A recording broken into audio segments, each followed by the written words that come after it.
Did you turn him way up, or did that just happen? I feel like he's really loud right now. I don't think it's on your end. I don't know.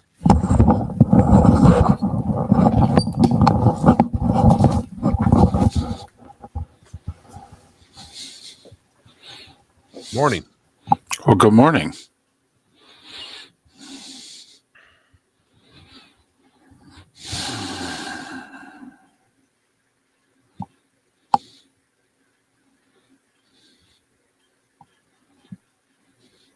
Told you Messi was playing last night.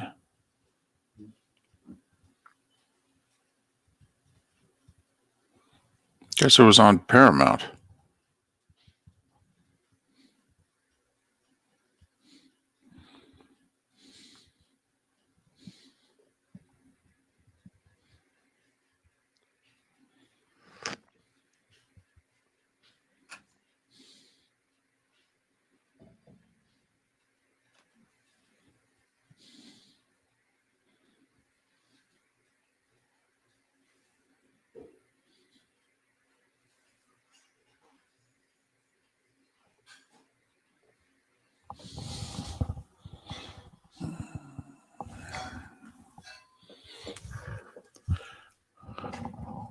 Hold on, Mark. I'm going to put my headsets down. All right.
Morning, Paul, AJC, Ambient.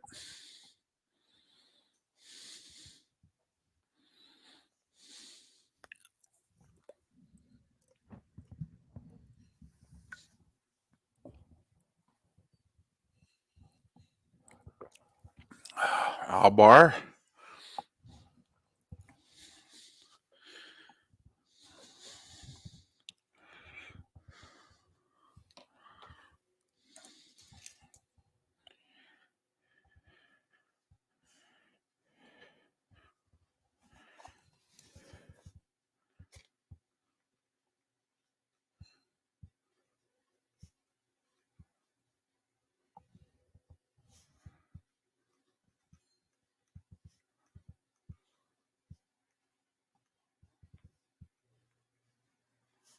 Fifteen seconds. 15 seconds. Huh, I heard you twice.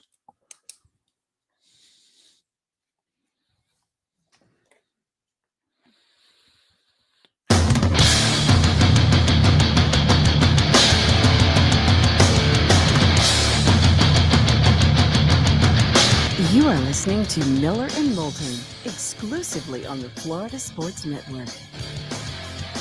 And now here's Mark Miller and David Moulton. Top of the morning to you. Hope your week is going well. We got over the hump together. Now let's finish this strong, shall we? How the heck are you? We are Miller and Moulton. This is the Florida Sports Network, floridasportsnetwork.com, with magic numbers that are 2, 7, and 14. 2 days till week 0, a week to the start of the college football season for most, and just 2 weeks until the Lions and Chiefs. Huh. Top of the morning to you, Mark. How was your birthday? It was fantastic. I had a great steak dinner. My mom made a wonderful cake. The family all came through with gifts. It was terrific. Some artwork from the 9-year-old, just something, artsy. She's not that artsy. She made a card. It was a nice card. Had a lot of nice words in there about how much she loves her dad, and that's all that really matters. That's true. That is all that matters. Absolutely. Well, that's fantastic. That's all right. So good to hear. Yeah, You it was know, a nice night. It was very nice. Good. Low key for a Wednesday. Not much really you can, not much. I'm old. A nice dinner, a glass of wine, a cocktail before dinner. I'm as good as I can get. How do you prepare your steak? Medium rare. Okay, well, some people like their steak, differently. My mom literally wants it for 8 to 12 seconds on one side, 8 to 12 seconds on another, and that's how my mom likes her steak. I'm a medium well guy, and it literally used to drive my grandfather nuts. You want ketchup with it too? I Good like God, man. just It's already dead. No need to kill it again. we've been out before. I'm an end cut guy. So I like it a little less red. I don't want it red at all. It has to be light pink. Light pink in the middle, and it's got to be just kind of a thin line, if you will. Definitely not red, even though red's my favorite color. And I don't want to see, like Messi's jerseys, all pink. I don't want to see that at all. Got to get me some camouflage or something in there. Got to dull this out a little bit. Like I said, ketchup. Now, come on. Hamburgers in theory are like, they're all well done. They're cooked through. You're not supposed to really see pink in a hamburger, right? For some of you, Okay. That could be a poll question, by the way. How do you eat your meat? Yeah. There you go. That's exactly how I was thinking of phrasing it. Yep. Yep. You can't beat our bait. Yep. Right. Uh-huh. So, man, had the two extremes in sports last night. The two extremes. You had the one legendary player somehow, some way continuing to be legendary every damn time, seemingly, at least in the States. And now, well, the greatest baseball player that we've seen, now his future is in question to some degree as the greatest player that we've ever seen. And that's a bummer. It sucks. It's beyond a bummer to me because he's going to get a big contract, but now we don't know how big. Obviously, this affects everything. Well, and we also, we hadn't seen this in a century, David. yeah, and he's better than Ruth because they stopped Ruth from pitching very early in his career, and you wonder, is this going to shorten Ohtani's pitching career? For those that missed it last night, he tore a ligament in his elbow. Threw a pitch, called the trainers out, and said, yeah, I'm done. I can tell you right now, something just went horribly awry. And he walked off the mound, and that's the last we're going to see him pitch for the rest of this year. And of course, I mean, let's be honest, you and I, we pretend to be lawyers because of all the Law and Order that we've watched and other legal shows. But even though we've watched a few, medical dramas, I have no idea. Can you continue to be a slugger while rehabbing a torn UCL? I mean, does swinging the bat in any way affect your elbow from rehabbing? I mean, I don't know. Do you? I don't have a clue. Right. So he's tied for the major league lead in homers with 44. And he's got 10 wins. And he probably could stop playing right now, at least if you go by analytics, and win the MVP, because his wins above replacement are nearly 3 or 4 better than anybody else in the league. But Ohtani's pitching future, short and long term, in question. Yeah. I mean, we've been talking about it with the Rays seemingly all year. Once a month, somebody's gone down with a major elbow injury. Well, now it happened to Ohtani. Just awful. Yep. Just awful. I don't know how much it will cost him financially, because I think, Mark, if you're wanting to get him, you've just got to almost close your eyes, cross your fingers, and say, well, people come back from this stuff. We've seen it plenty of times. He'll pitch again. He'll still be Ohtani. He may just not do it as long as he was going to do it before. And besides, you know what? It's good. Let him get this elbow injury out of the way before we got him. Now we can rehab him. He'll be 100% for us, about 6 minutes into this contract. It'll be fine. I mean, you can't get him if you look at him and go, well, I was going to give you 50, but now with the injury, I'm only going to give you 40. He'll be like, well, thanks for lunch. I got to go. You're right. Except for how much of next year is he going to miss because of the elbow? Oh, I know. In theory, it's damn near all of it. Right. But if you're signing him to, Judge signed a 9-year contract. I mean, Ohtani and his people are going to say, well, he signed for 9 for 40. Well, that's got to be, literally, you have to start with 9 and over 40 for me, because this just in, I pitch. So, in theory, if you're signing a 9 or 10-year contract, what's one season of pitching? So I actually don't think it's going to cost him much, if any, money. I could see, Seattle, the Dodgers, the Giants, the Mets, the Yankees now. The Yankees may be desperate enough after this year. They may actually have to start behaving like George still owns the Yankees. That somebody's going to offer the contract that we've been talking about. Somebody's going to throw $500 million on the table. We will see. I think you're right. But obviously now pitching for the next year very well could be out. And oh, by the way, as if the Angels maybe need a seance or something if they don't think they're cursed, Trout came back for a day. Woke up yesterday morning, the hand that he rehabbed for 7 weeks, it hurt again. He's back on the IL. Remember, the Angels bought at the deadline. They didn't sell. Wow. Miller and Moulton. Messi, I have to admit, I feel, Mark, as if Messi and Inter Miami are playing more than NBA players do during their regular season.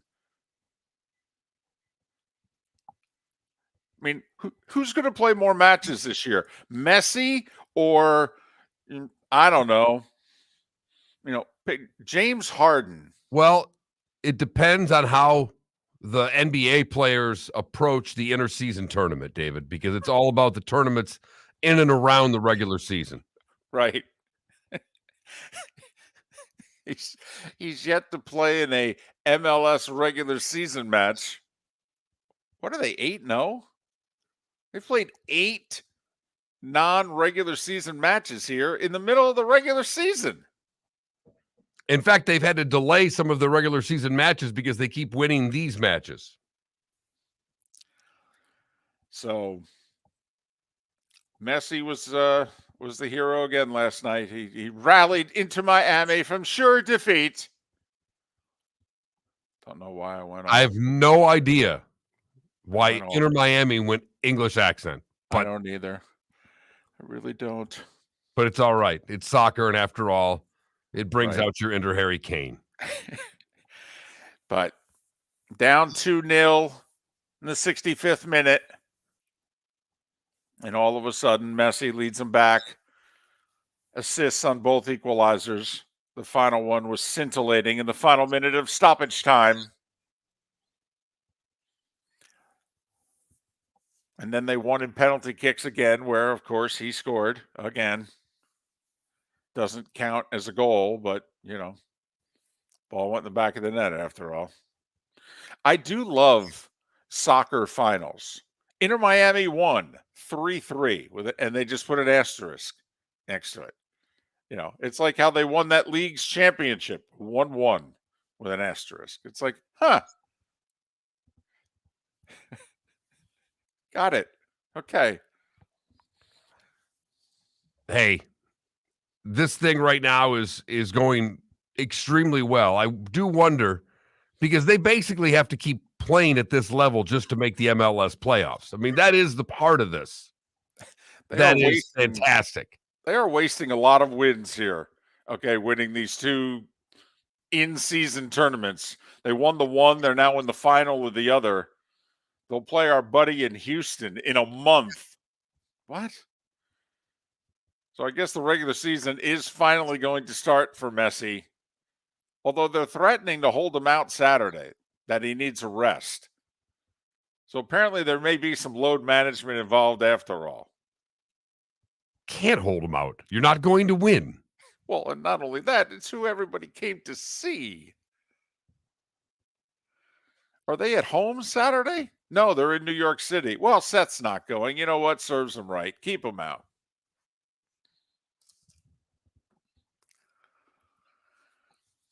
I think this has been so far amazing, and yet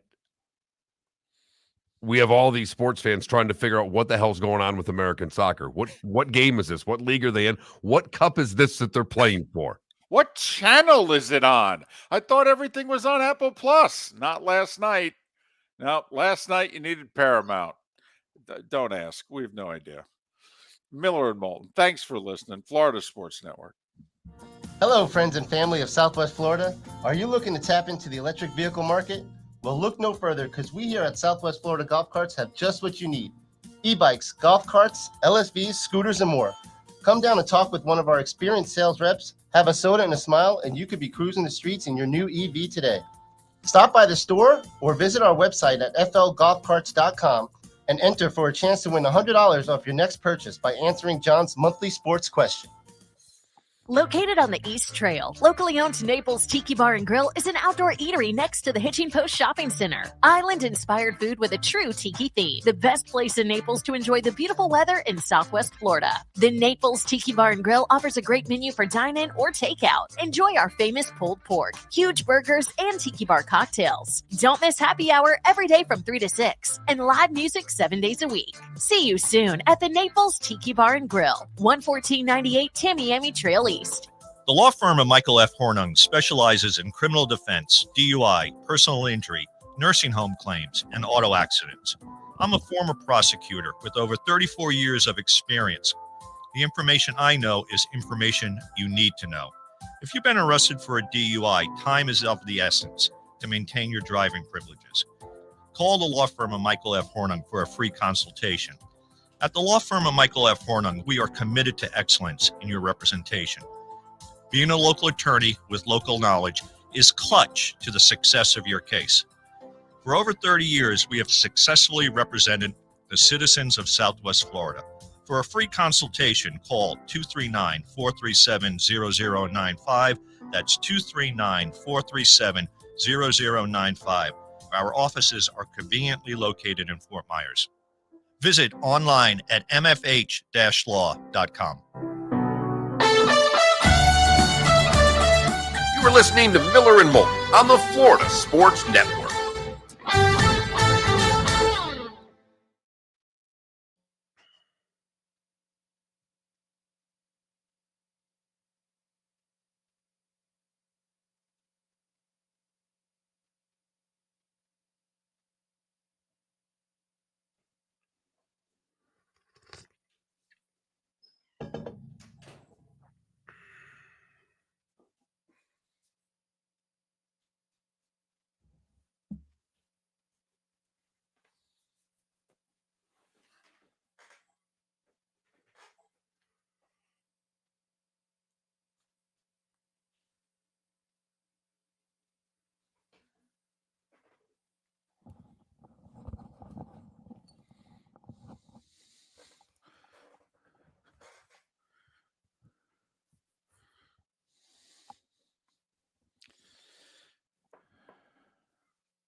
Well, Ambien, apparently somehow CBS had the rights to, I don't know, the U.S. Open Cup.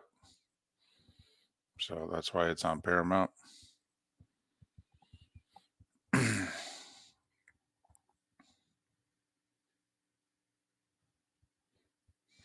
Hey, have you made any efforts to try to get that Billy Walters on our show with the book coming out? He's doing the interview tour. I didn't know if you've had any leads. Any luck? No. Nope.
RCB, the problem is the MLS signed a 10-year deal with Apple Plus because they offered like twice the money that anybody else was offering. Plus, Messi's deal to come play for Inter Miami literally was negotiated with Apple. He gets a percentage of the subscriptions. So he ain't leaving Apple Plus.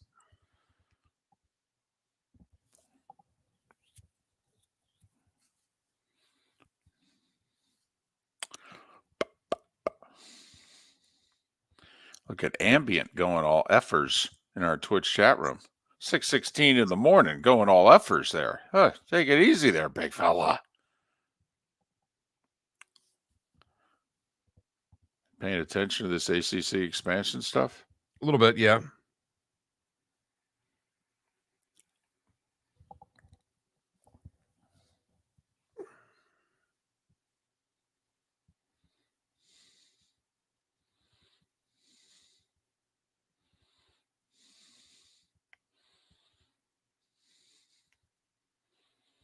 It's all that, Jimco.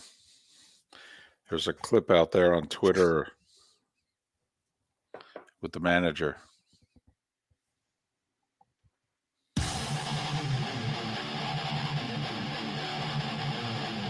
You're listening to Miller and Moulton, exclusively on the Florida Sports Network. 21 minutes past the hour. Top of the morning to you. How the heck are you? Miller and Moulton. Thanks for being with us. Florida Sports Network, floridasportsnetwork.com. We'll talk NFL next hour with our friends at Pro Football Network. And we'll talk to Josh Graham once again. He does Afternoon Drive in the Triad in North Carolina. And this ACC expansion talk's heating back up again.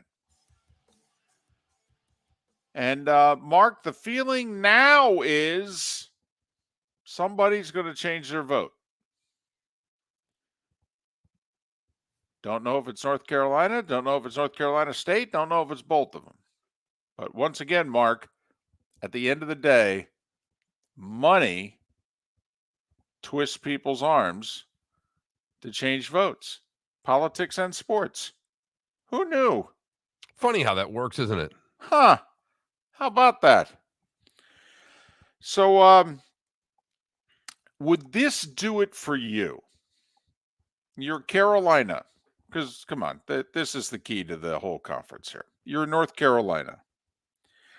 And we all know the realities of life if you feel as if your conference is in trouble. But in North Carolina's case, they weren't going to be in trouble. I mean, North Carolina would find a good home. Now, I'm sure Stanford thought that they would always have a good home too. But you and I are pretty confident that North Carolina, they got to be sitting there going, listen, we're not going to be left hanging. If this conference blows up, we're going to get an offer from one of the two big boys.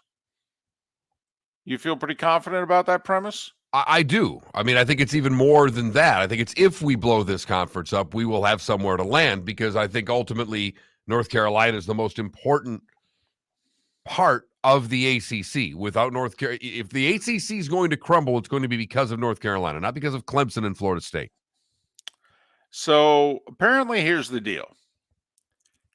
You know, these conferences have negotiated deals with networks in which they've already looked ahead to conference realignment, conference expansion. And so while there is a deal for the conferences to make X amount of money per school, they have negotiated if we add 2 more or 4 more. How many more is it that if we add, you're going to throw more money on the pile so that we still have the same piece of the pie? And apparently the ACC has that same deal with ESPN. And I believe it's up to 4 more schools. Well, Cal, Stanford, and SMU would be 3. And apparently it's $24 million a school. Because $72 million extra reportedly would get thrown into the pile if Stanford, Cal, and SMU join the ACC. Well, SMU has said 7 years, rest of the decade, not a dime. Don't worry about it. We'll take care of it. So their $24 million can, that's nearly $2 million a school. Here you go. Wow, free money from SMU. Well, Cal and Stanford, I guess, are negotiating half deals, something like, pretty, not a lot of money. Just, cover our travel, that sort of thing. And, we'll figure this out down the road. So the report that I saw, Mark, would be like 55 million would get spread out amongst the remaining 15, counting Notre Dame, football schools. So another 3 million a team, basically. Yeah. 3 million a school. Right. 3.5. Right. Is that enough to keep you? That's not enough for me to keep me, but it's also what I think they believe is the strength in numbers. That they think by adding, they're not going to be eaten by the other conferences. So it's a combination of, is the 3 million enough? Not really.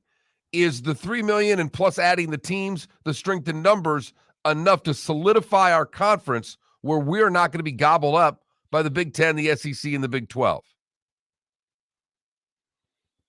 And I think a lot of these schools, and we've talked about it, there's so many of these schools that don't have a home if the ACC goes away. This is a 14-team conference of which not everybody has a home. But what's fascinating to me is, once again, if you're North Carolina, if you decide to go along with this, you're basically saying, we're saying no to the Big Ten and the SEC, aren't you? Yes. Or could you possibly just be covering your butt short term for 2-3 years? You bring these guys in, you take the extra money, and then you see what your options are come 2026. I mean, it would seem as if you're North Carolina, you're making a decision about what do we want our future to be? Do we want to take less money but stay put? We don't want to be USC, do we? I mean, don't you think? Yeah. So that's the interesting part. The other report that's out there, Mark, is that Stanford, Cal, and SMU would only join for 3 sports: football and the 2 basketballs. So Stanford and Cal, I don't know, play the Olympic sports in the Mountain West? American? I don't know. Is the American going to be okay with SMU just playing their Olympic sports in them? Or will they say, no, man, you're out. Get out of here. This doesn't work for us. So I'm curious if that is in fact the case. They're only joining for the quote unquote big three. Did you see the quote from the most famous college women's soccer coach of all time? He happens to be at North Carolina, Anson Dorrance. He goes all the way back to he had Mia Hamm in college 30 years ago and what have you. And he was interviewed earlier in the week, and he said, listen, we got to compete against Stanford, and they're tough to compete against. And we bring them into the ACC, I mean, we're going to lose even more battles to Stanford. They're already the best athletic department in the country in the Olympic sports. We want to make it better for them. And then he said, I mean, I respect and admire the heck out of Stanford and Cal, but I want them to die on the vine. He was, spent yesterday trying to walk that sucker back. But I'm wondering if, that's the compromise here. Is the baseball and the softball and the soccer coaches what? And the AD said to the presidents, well, listen, just take them for the big ones. We'll beat the tar out of them in the big ones. And I know you're Stanford. You don't have a lot of choices. You're being told what to do, not telling others what to do. But what's really the point of getting in for football and the two basketballs when you're not getting in for the other sports? You're trying to save your athletic department. Right. But again, you're being told what to do. You're not telling the ACC what to do. By the way, I was wrong late last week, and I'd like to make a correction because it was a big mistake. I said that Stanford's endowment was $18 billion. And that, Stanford was also threatening to do an SMU. They're like, no. We, if have to, we got this covered. Don't worry. Mark, I was mistaken. Their endowment's $38 billion. Okay. Yeah. Mm-hmm. So if Stanford were to just say, no, don't worry, we're good. Mark, they're good. That's why I'd love somebody. I was reading a story last night in which somebody said, well, they have to account for travel costs. I'm like, yeah, I really, no. Come on now. At this stage of the game, really? This is about travel costs? Come on. But it is about survival. Yep. And they don't survive long term without having a home. And Notre Dame has heavily been in the corner of Stanford and Cal getting the ACC. You wonder if the ACC at least tried to threaten Notre Dame with, how about you join for football full time? Jack Swarbrick, the outgoing AD for Notre Dame, gave a lengthy interview on the Dan Patrick Show yesterday. Dan did a tremendous job asking all the right questions. We'll get back to what Jack had to say and a lot of other things in the starting five, which is next. Miller and Moulton, the Florida Sports Network. The law firm of Michael F. Hornung specializes in criminal defense, DUI, personal injury, nursing home claims, and auto accidents. I'm a former prosecutor with over 34 years of experience. The information I know is information you need to know. If you've been arrested for a DUI, time is of the essence to maintain your driving privileges. Call the law firm of Michael F. Hornung for a free consultation. At the law firm of Michael F. Hornung, we are committed to excellence in your representation. Being a local attorney with local knowledge is clutch to the success of your case. For over 30 years, we have successfully represented the citizens of Southwest Florida. For a free consultation, call 239-437-0095. That's 239-437-0095. Our offices are conveniently located in Fort Myers. Visit online at mfh-law.com. Ladies and gentlemen, once again. Yeah, hi. Excuse me. Hey, the line starts back here. Ma'am, if your party's not here, you're going to have to go around again. If you had the opportunity to avoid all this, wouldn't you? Salt Live is the official transportation provider of the Miller and Moulton Morning Show, making your trip to and from the airport seamless and stress-free. Salt Live is supported with the help of local partners like the Bayfront Inn. Gather your family and friends and enjoy a leisurely day on the water with a pontoon or deck boat. If you prefer to explore the waterways without a motor, the Bayfront has canoes, standboards, and kayaks. At the end of your journey, enjoy lunch or dinner at the Bamboo Tropical Bar and Grill. The Bayfront Inn, something for everyone on 5th Avenue in downtown Naples. BayfrontInNaples.com. When you need a ride, book with Salt Live Transportation, 308-8686, or book on saltlivetransportation.com.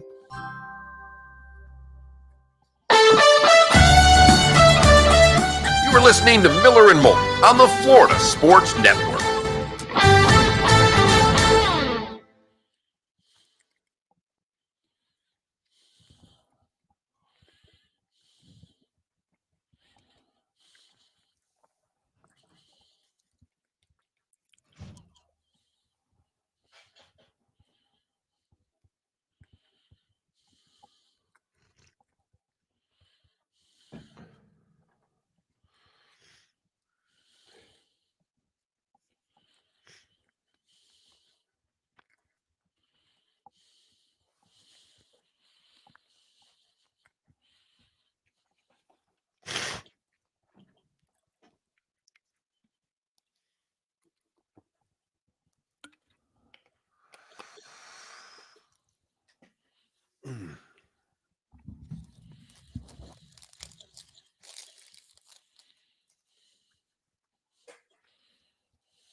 Good Carlin quote on Twitter. Just realize how stupid the average person is, and remember that half the people out there are dumber than he is.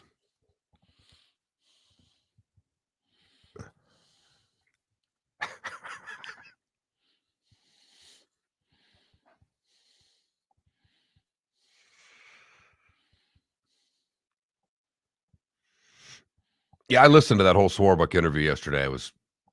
Will Ferrell was one of the Danettes yesterday for the whole show. For the whole show. That's fantastic.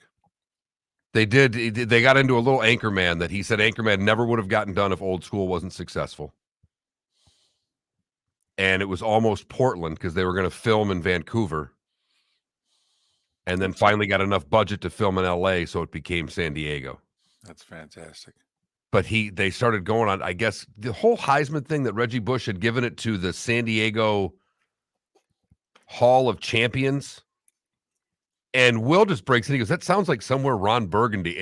And I mean, there were moments. It was laugh out loud funny. And they had Brady Quinn in there, and Quinn, this was great. Quinn says, want to talk to Ferrell about yelling at him at a game. And he says, all right, Will, I want you to yell, hey, 10, your pants are too high.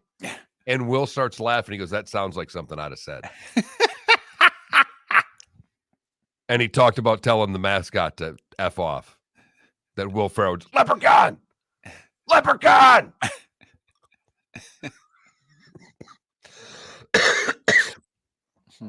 But Quinn says, he says, I told whoever the backup was. And, he said, I tell the backup. He goes, are my pants too high? He said, for 5 minutes in warm-ups, that's all. He goes, I think Will Ferrell just told me my pants are too high.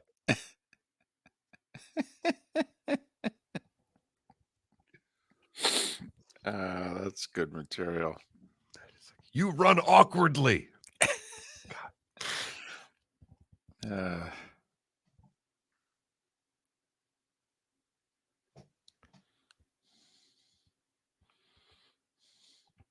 I miss Robin Williams.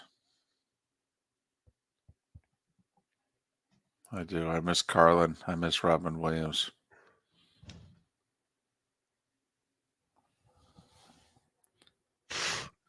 Carlin would have been a hoot over the last 6 years. They would have tried to cancel him 17 times, and he would have just kept plowing right through it. And he would have intellectually destroyed them while doing it.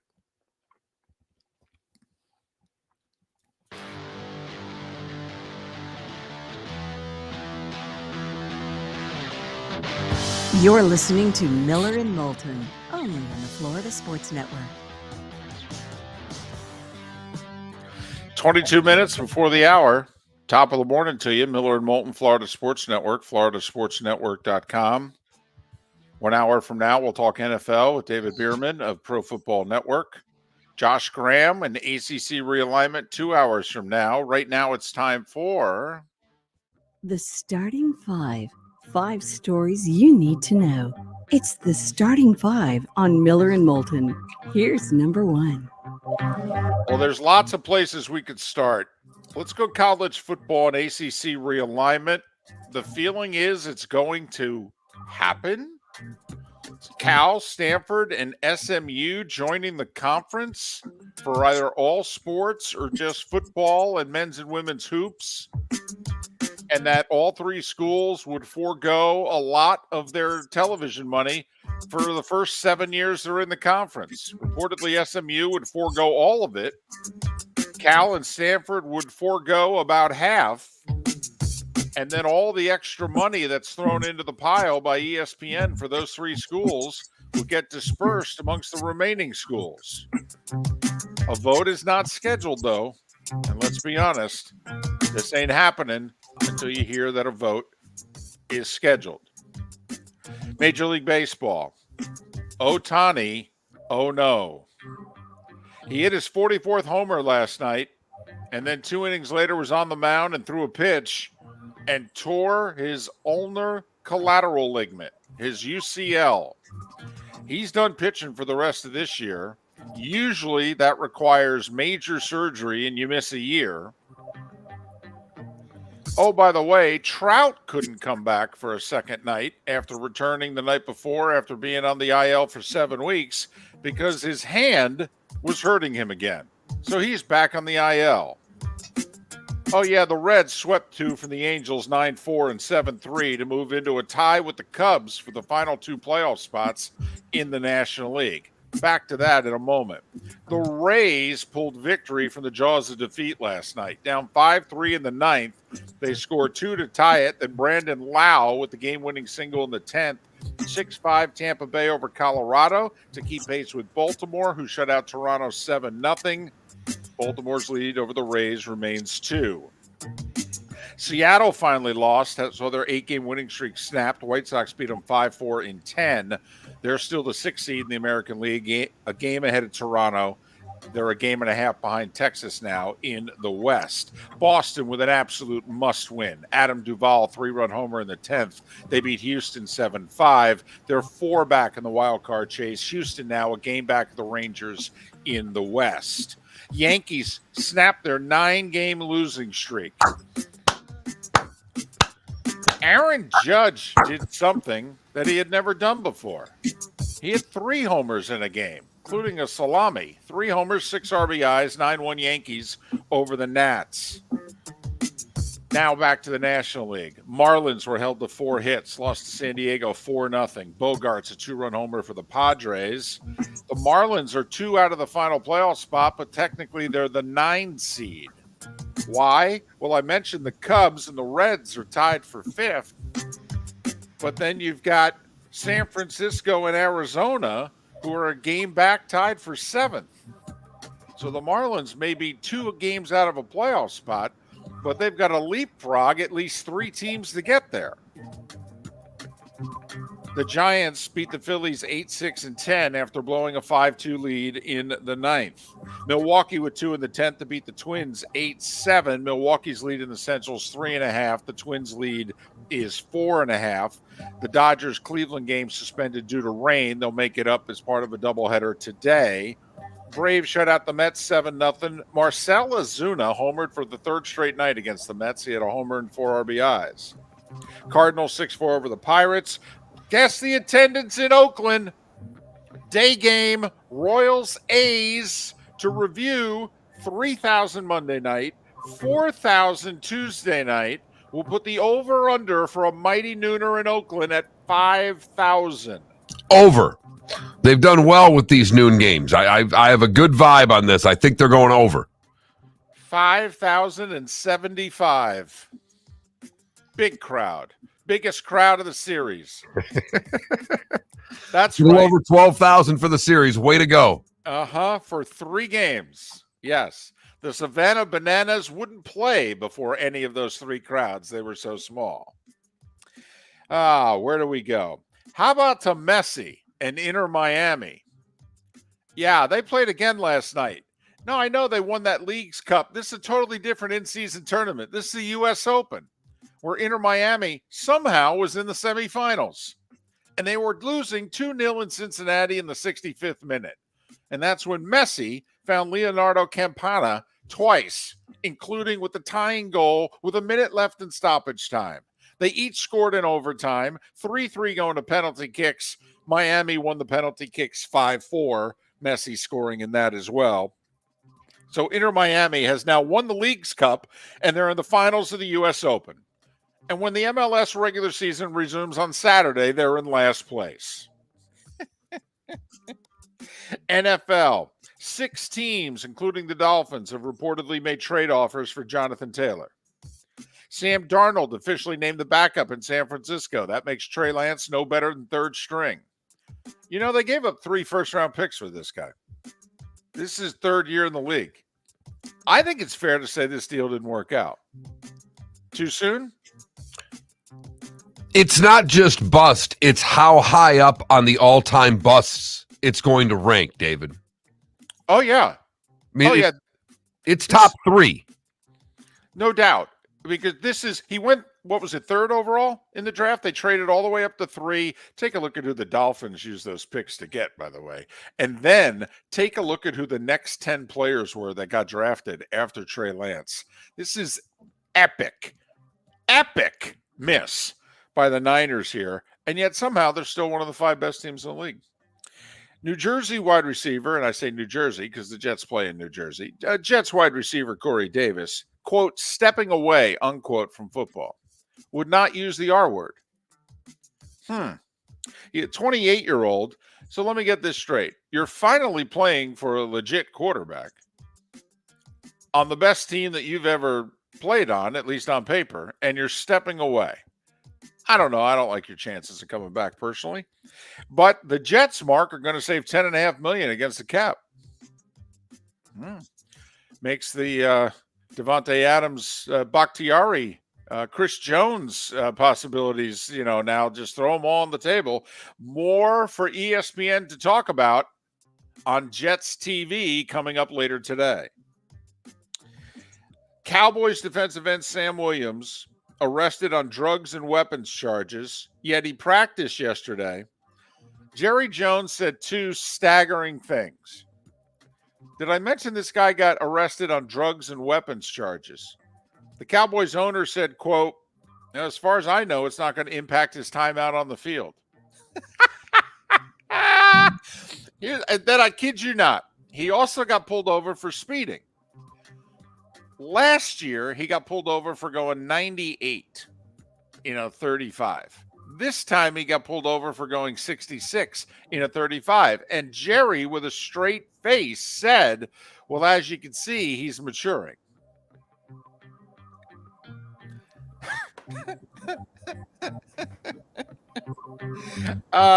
Do you think mom did the discipline in that family and not dad? Okay. My goodness. College football, Georgia lost running back Branson Robinson. He was going to be their number 2 back. He looked good as a freshman last year in a very deep backfield. Georgia's actually got a couple of injuries at running back. Fortunately, they don't play anybody worth a damn.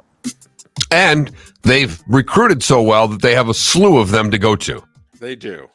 Iowa defensive tackle Noah Shannon suspended by the NCAA for the entire season for betting. What's interesting is he's not one of the Iowa State players facing any criminal charges. Yet the NCAA suspended him for the year anyway. Iowa's appealing. LSU star defensive tackle Mason Smith, who got hurt against Florida State last year and missed the rest of the year, will not play against Florida State this year, suspended 1 game by the NCAA for improper benefits. I didn't know in this land of NIL you could have improper benefits anymore. David, thank you, because I read the article, improper. What is an improper benefit for an athlete in 2023? That's what I really want to know. What the hell in the NIL world where we pay for players? We pay for recruits. This whole thing is a sham. I have no problem with NIL. I'm all for NIL, but it's a free-for-all, and this guy's getting suspended for improper benefits. Someone's got to explain that one to me. Yes. I mean, I would think the only thing that could be an impermissible benefit nowadays, Mark, would be a crime. Okay, it would have to be something in which, well, he was arrested, so I guess that is a violation of a rule, right? A couple of other odds and ends in the sports world. NHL, we have a new highest paid player. His name is Austin Matthews of the Toronto Maple Leafs. He signed a 4-year extension for $53 million. That's $13.25 a year. Yes, that's right. In the NHL, that makes you the highest paid player in the league. $13.25. I don't know if James Harden would go to an after game party for $13.25 million. The Rangers signed for him. Yeah, really. The Rangers signed 22-year-old Alexis Lafreniere to a 2-year extension so that now everybody on their roster they have underneath the cap. 38-year-old American tennis player John Isner announced he's going to retire after the U.S. Open, which gets underway next week. Isner got as high as 8th in the world, made it as far as the Wimbledon semifinals 5 years ago. He is known for 2 epic matches in his career, both at Wimbledon. Isner was the one that won the 70-68 fifth set against Mahut 10 years ago, in which that match, they had to play it over 2 days. That's right. The fifth set went 70-68. In the semis at Wimbledon, he lost the fifth set 26-24. And it was after that match that Wimbledon kind of looked at one another and said, we might have to shorten these fifth sets. And so they did. So he's going to retire. Golf, the Tour Championship gets underway today, and nobody's hit a shot yet we already have a leaderboard. You heard me correctly. Based on how they've done so far this year, Scotty Scheffler is 10 under par with a 2-shot lead. And he doesn't even like the idea of it. No, not that this is a gimmicky cash grab or anything. No, not at all. Victor Hovland's in second, 2 shots back. Rory's in third, 3 shots back. John Rahm's in fourth, 4 shots back. And there's 5 guys that are tied 6 shots back. There's a whole bunch of other guys that are between 7 and 10 shots back. That's before they've hit a tee shot. As Scheffler said yesterday, this is kind of ridiculous. I mean, Rahm could have won 20 tournaments this year, and all he'd have is a 2-shot lead. LPGA Canadian Open gets underway today. And Mark, if I missed it, I missed it. At 9 minutes before the hour, that was the Starting 5 every weekday morning at this time on Miller and Moulton.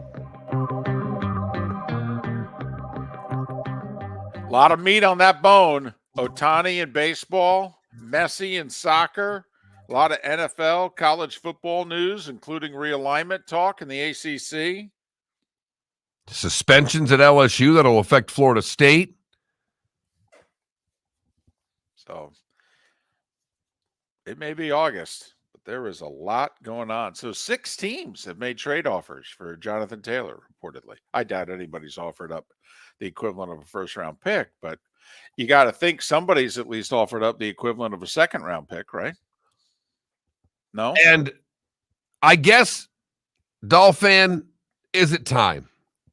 Because you've been interested in every running back that's been available. You were interested in Delvin Cook. You didn't get it done. Apparently, you called on Josh Jacobs. That's not done. Now Jonathan Taylor's out there.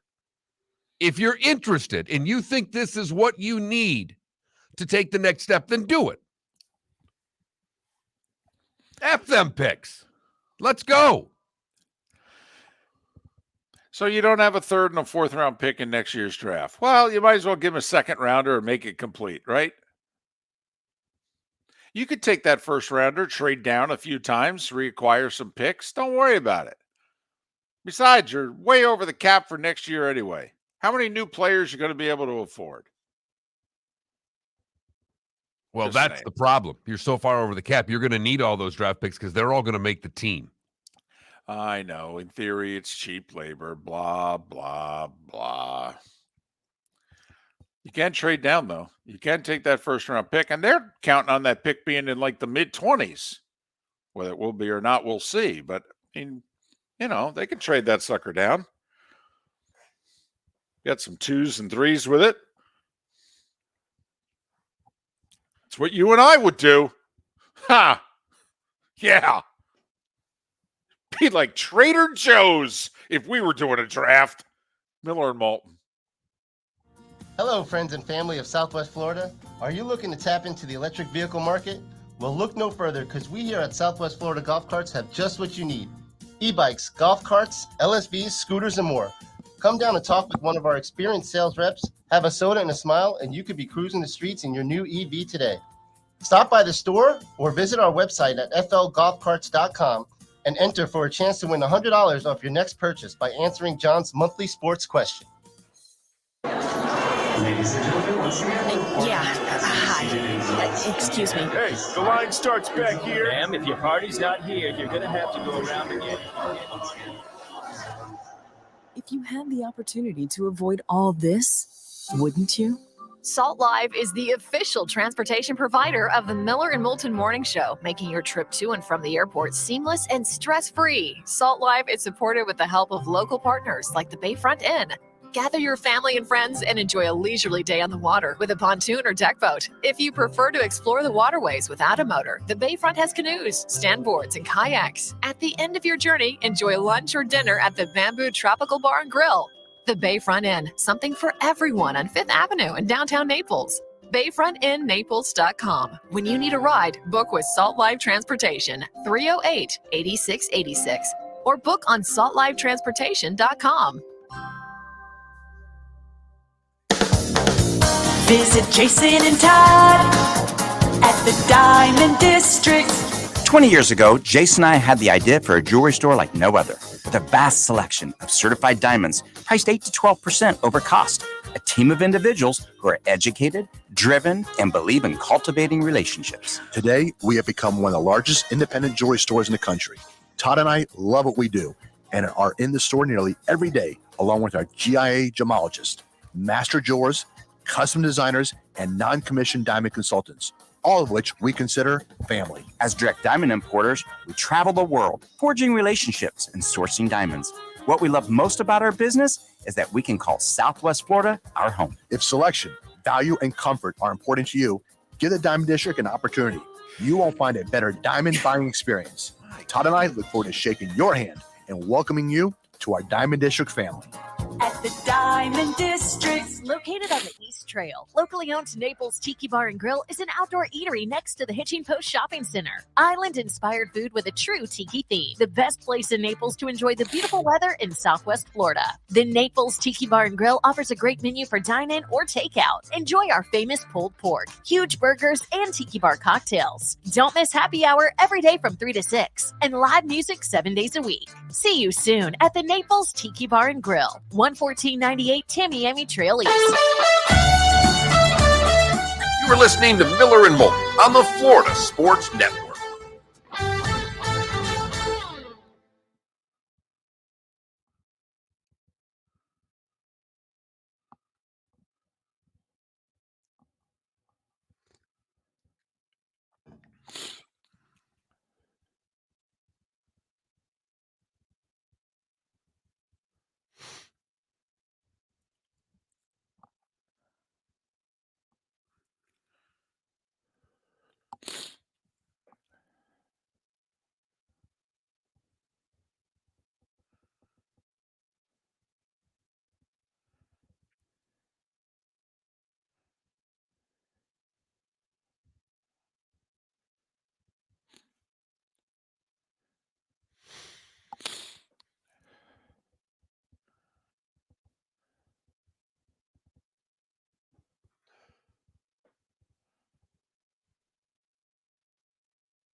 Bless you.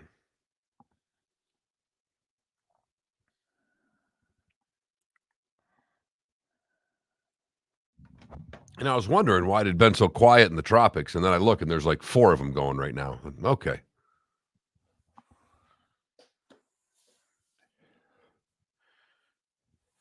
Stay the hell away. Boy, do you have that right.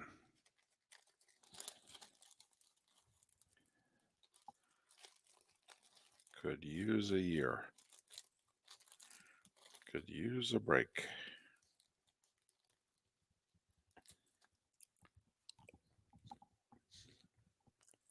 It's going to be 100 in Jacksonville on Saturday.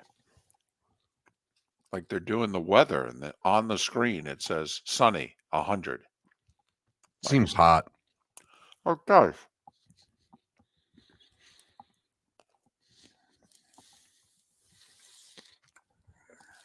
Even for Florida.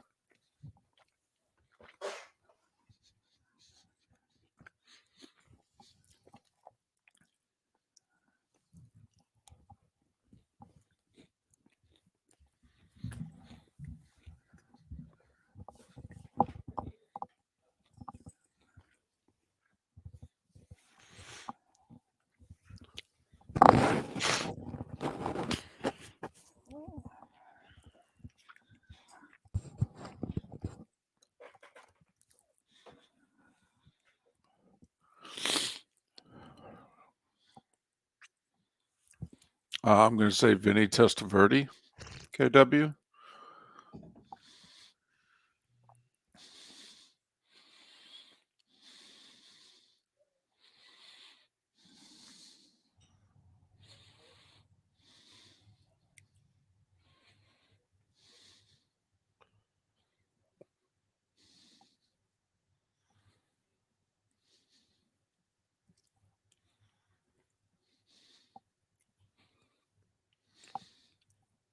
Ten seconds.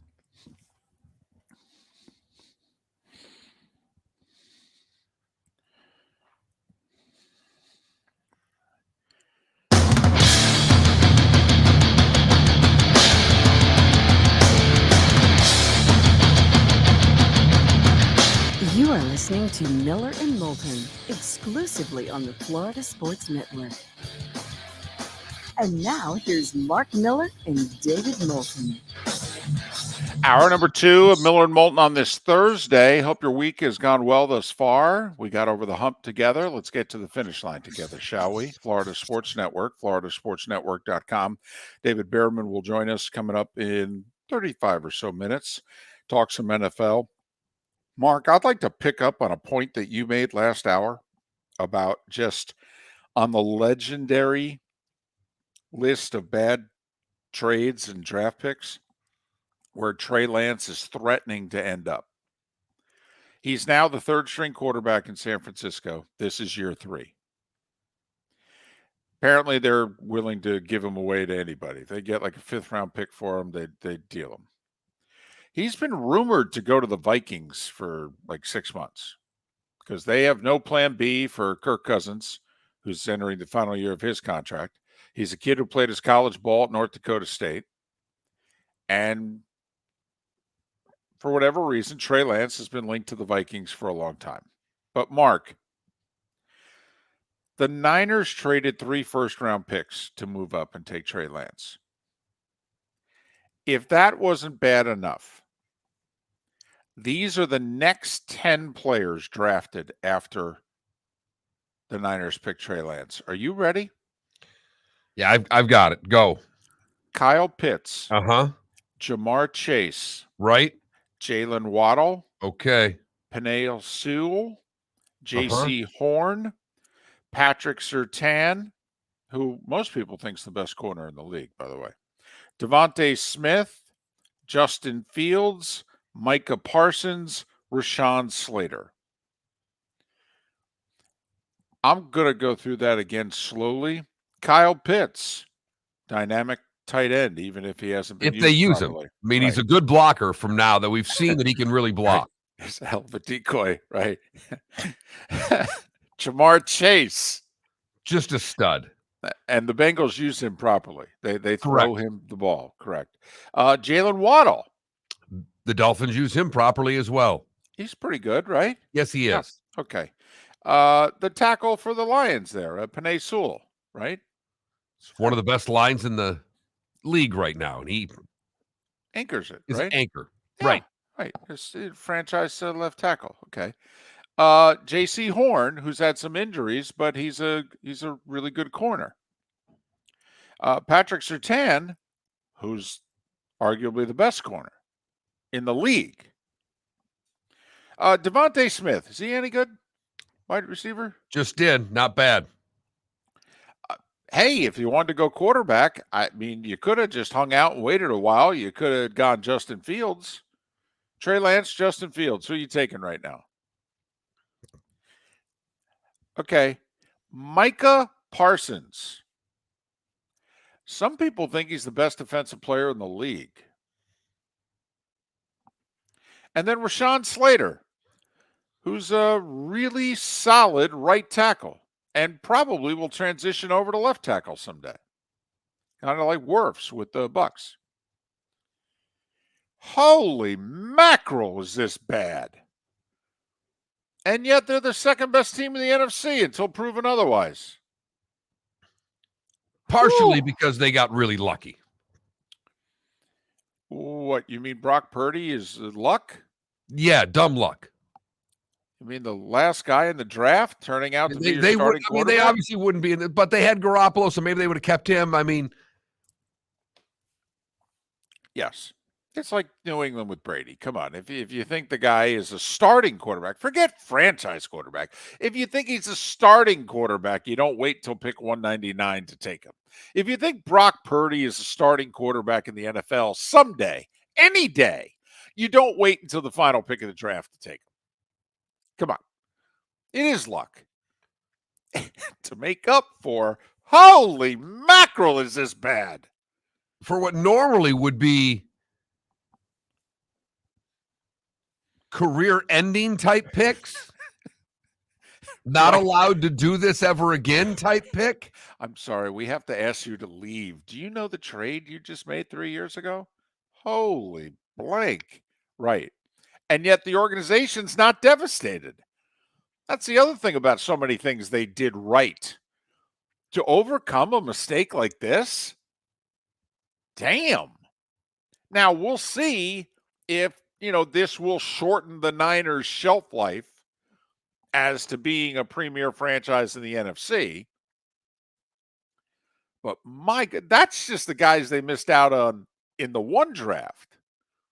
Never mind all the others just take a look at who the Dolphins have because of the picks they got from San Francisco. They used one of those picks to get Tyreek Hill. Hell, if the Dolphins had flipped picks and only gotten one other first-round pick and used that first rounder to get Tyreek Hill, it'd be a hell of a trade for Miami.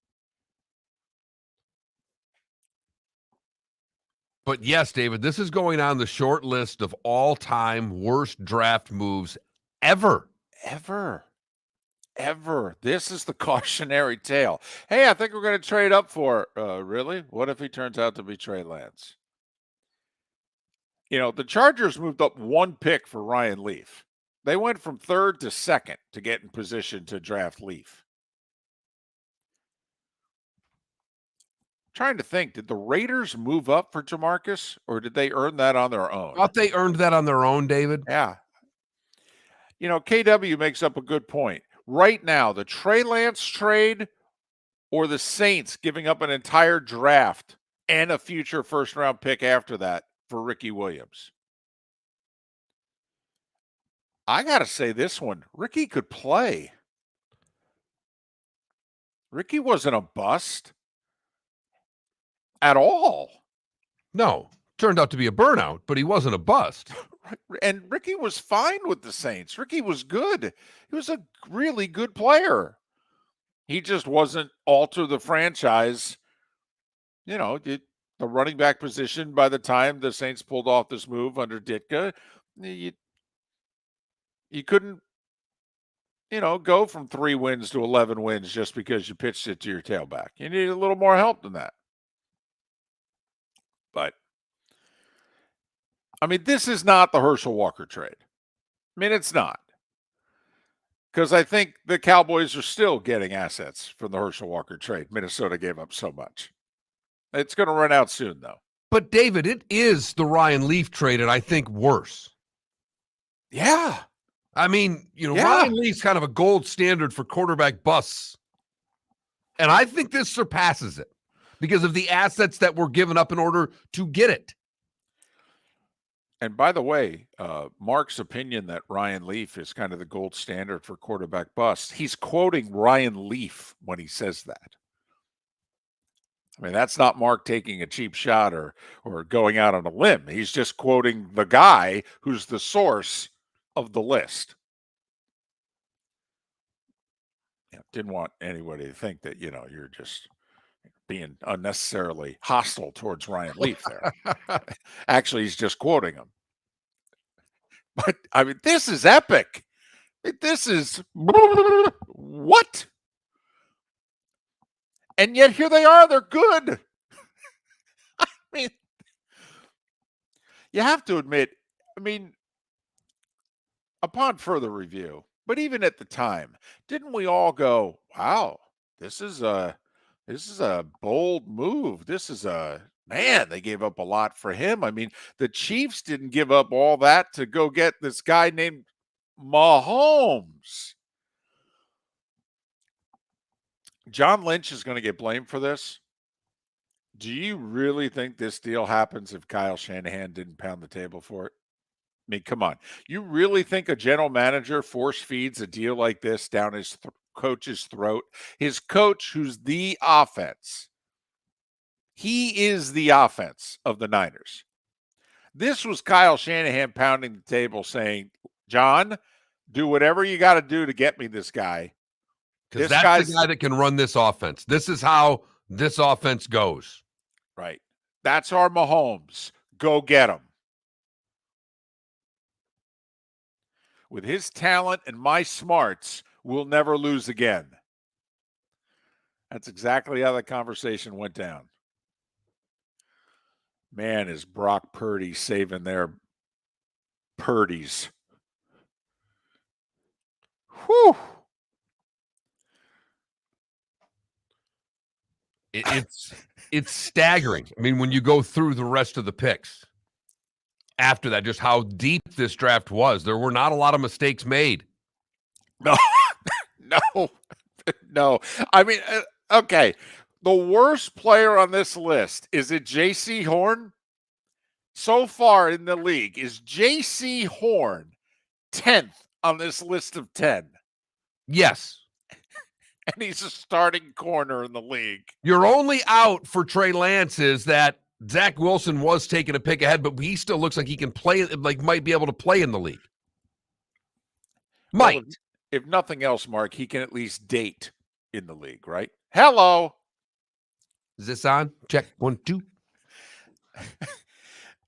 Once again, honestly, it's tough to rate. Who's the best player on this list? I mean, is it Micah Parsons? With Jamar Chase going, hold on a second. What? I'm second to who? I don't even know if I'm second at my position. Wait, you're saying I'm second amongst these 10? And Patrick Surtain's going, hold on a second. I'm the best corner in the league. How am I not first? I mean, this is an unbelievable list of talent here. I mean, I think at least 2 of these guys are going to go to Canton. And we still haven't seen what Kyle Pitts can be. Imagine if they throw him the ball. Right. Penei Sewell's just getting started in Detroit. He's going to play there for a decade.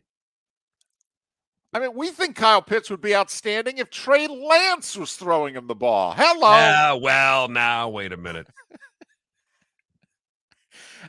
But you just made that comment when I was doing the starting 5. I'm like, I can't let this lie. You have no idea how correct your comment was. Epic. Did you undersell this? Yes. The more we go through this list, there's no doubt. I mean, Ryan Leaf, Trey Lance.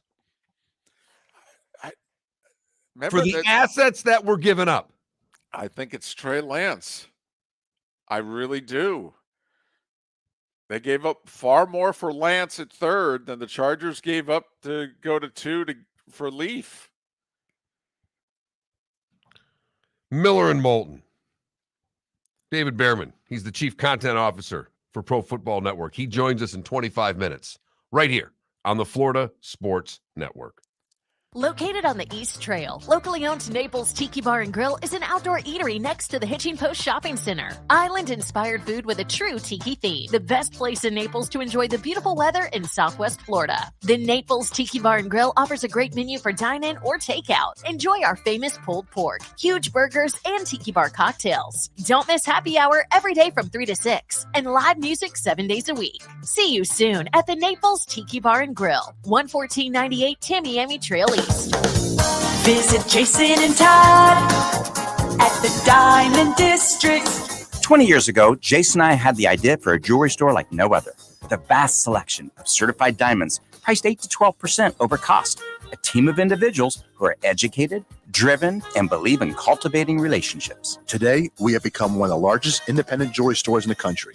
Todd and I love what we do and are in the store nearly every day, along with our GIA gemologists, master jewelers, custom designers, and non-commissioned diamond consultants, all of which we consider family. As direct diamond importers, we travel the world, forging relationships and sourcing diamonds. What we love most about our business is that we can call Southwest Florida our home. If selection, value, and comfort are important to you, give the Diamond District an opportunity. You won't find a better diamond buying experience. Todd and I look forward to shaking your hand and welcoming you to our Diamond District family. At the Diamond District. The law firm of Michael F. Hornung has successfully represented the citizens of Southwest Florida for over 30 years. As a former prosecutor, the information I know is information you need to know. If you've been arrested for a DUI, a criminal matter, or involved in an auto accident, call the law firm of Michael F. Hornung. I'm a local attorney with local knowledge to assist you through the process. For a free consultation, call 239-437-0095. That's 239-437-0095. Offices in Fort Worth. You are listening to Miller and Moulton on the Florida Sports Network.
3 1s and a 3. The Dolphins got for the Niners to move up 9 spots.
You're listening to Miller and Moulton, only on the Florida Sports Network.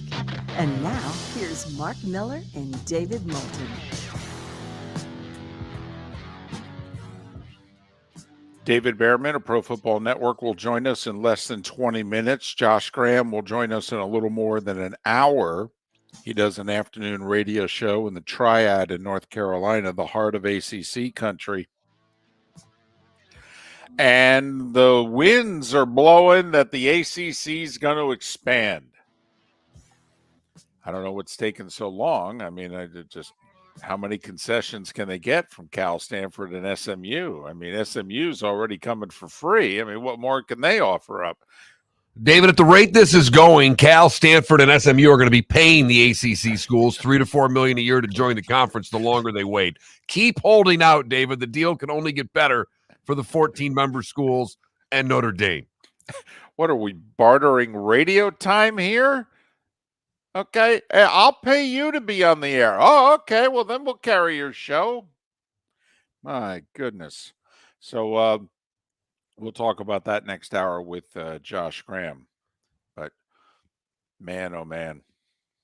It's crazy what's going on. Messi, Otani, okay, Trey Lance is third string. You do know a year ago today he was the starting quarterback for the Niners. Remember, he started the first 2 games of the year last year. Now, he didn't play well, and he got hurt in the second game, and he may never be seen from again. But, I mean, a year ago today, he's starting quarterback. Remember how yesterday we were going through Baker Mayfield 2 years ago today, where he was in the grand scheme of life and the pursuit of happiness? He was the franchise quarterback in Cleveland. They just came off going to the playoffs. Unfortunately, I drafted Trey Lance a year ago today for my fantasy football league. That was a mistake. See, but I mean, you were not the only person that drafted Trey Lance a year ago today. No, even Roto said draft him. By the way, did you give up 3 1s and a 3 to draft Trey Lance? Because if not, then your trade is not worse than the Niners. And just to further belabor the point, The Dolphins, now granted, they had to move around in some drafts. They had to throw in some other draft picks. But with the 3 1s and a 3 that they got from the Niners, Mark, they added Jalen Waddle, Tyreek Hill, and Bradley Chubb. What a bunch of stiffs. They even added a backup wide receiver with their maneuverings. They ended up with a 5th-round pick from Pittsburgh, and they used it to a guy who's a backup receiver. So there. It's a fleecing of the levels that you don't see in this league, but really once a generation. That's how bad. This is a generationally bad trade. For the 2020s, this will be the Herschel Walker trade. There's no trade that's going to be worse than this. I mean, it actually stops trade. It's so bad, David. This is why trades don't happen. No, seriously. I mean, this is what you ask all the time, well, what prevents these guys from doing deals? This is not that hard. 4 drugs at the end of the bar can get this deal done. Yeah. Do you know why they don't happen? Because somebody traded for Trey Lance. They traded 3 1s and a 3 for Trey Lance, and every other GM in the room's going, are you sure? It's only my career. Here's the funny thing. You remember, I don't know how many of you watched until late second quarter Monday night, and Josh Harris, the new principal owner of the Commanders, made his way into the booth. And they put a graphic on the screen in which they showed how much money he paid to become the principal owner of the Commanders. And it was $6.05 billion. And at one point, Joe Buck says to Josh, so $6 billion couldn't get it done, huh? You had to throw in the 05? And he laughs and is like, there's a story to that. I really don't want to get into it. I mean, Chris Greer, 3 1s for the Niners to move up 9 spots to draft Trey Lance. That in and of itself is a coup. Can you believe he also got a 3rd thrown in? He got 3 Throw1s. in a 3. Throw in a 3. Well, that the Niners said, we'll give you 3 1s this year, next year, and the following year. And Chris Greer said no. That's not enough. Tell me the rest of the room. I mean, what is this, Costner in that draft movie? I mean, honestly, the rest of the room must have been howling. He's like, I'm just messing with it. What the heck? I mean, the worst they could do is say no. No, tell them we need a little more. A little something for the effort. Tell you what, throw in a 3rd rounder next year. 3 1s and a 3, and I'll do it. But not a dime less. Do you like that movie, by the way, Draft Day with Kevin Costner? Well, I like it for what it is, which is, you're flipping around the channels. Your life is boring and you've got nothing else going on. And it's like, well, I could kill 90 minutes of my time, I guess, with this. It's football related. It's preposterous, but I had no interest. I still have no interest, and I will never watch that movie. Wait, you haven't even watched it? Not one red second. Give it a shot. Why? I think it's solid. No, it's not solid. You're the only person that's ever said that. No, it's not solid. No, Costner, the only reason I would watch it, sorry, David, the only reason I would watch it is that when draft day comes, people throw up little clips from the movie, and I would like to have a reference point for those clips. That's the only reason that if I subscribe to a service that carried that movie, that I might actually press play. Yeah.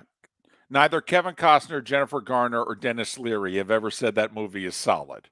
But I do like all 3. That's another reason to keep watching.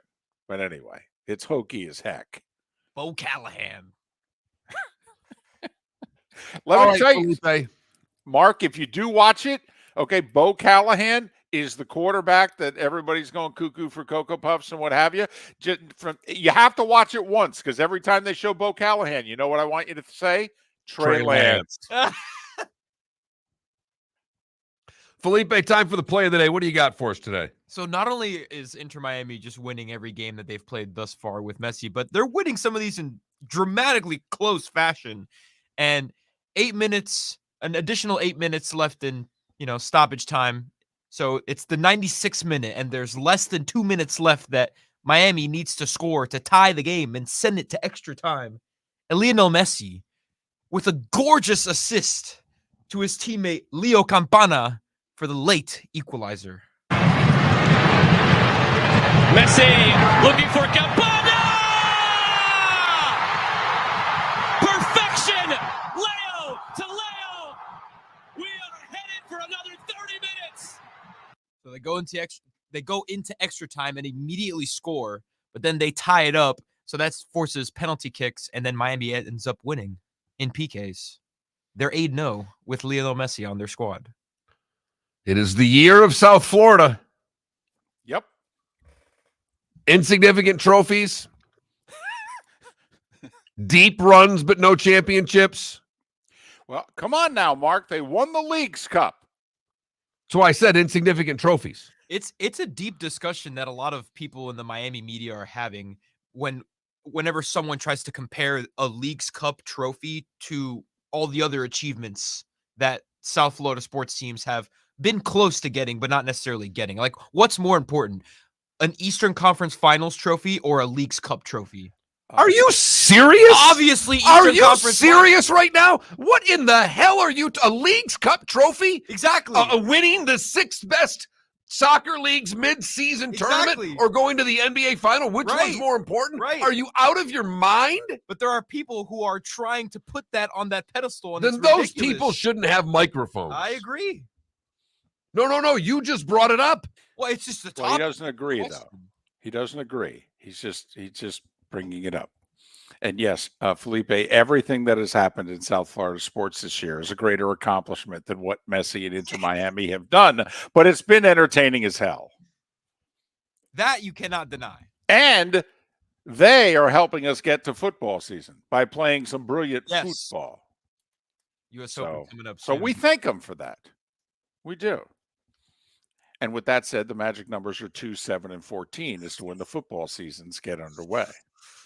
That 2's hard, though. These games are just, these are rough. What are you talking about? You got UMass and New Mexico State in prime time.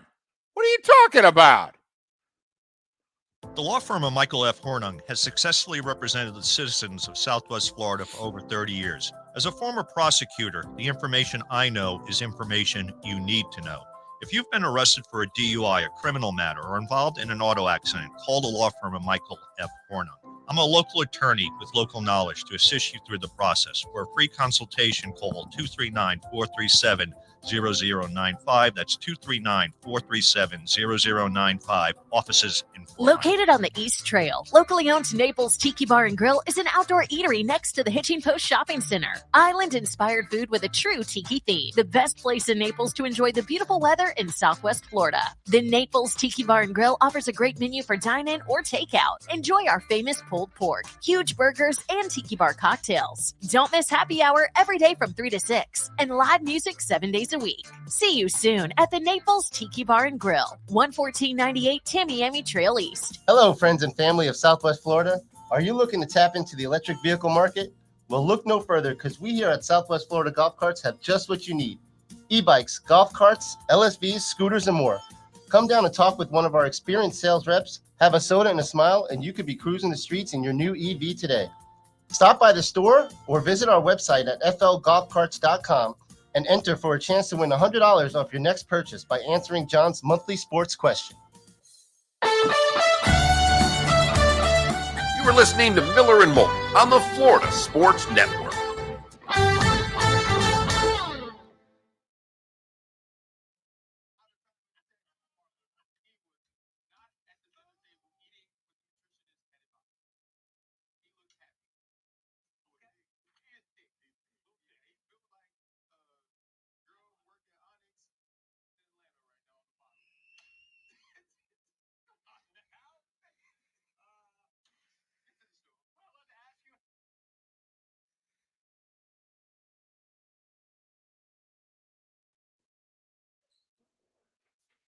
I honestly feel like I should have put the Rays walk-off because, I mean, that was one of the worst calls I think I've ever seen.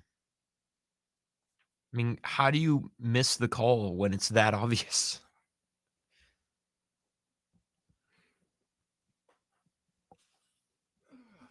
It's almost like they had it out for the race.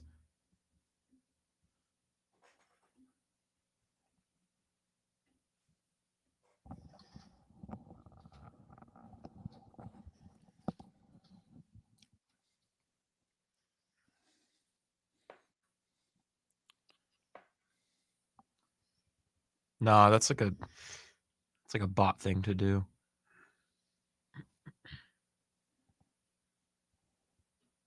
Yeah, rough, tough. I mean, that's the word on the street. They might load manage Messi. But hell, he only played the second half of his first game.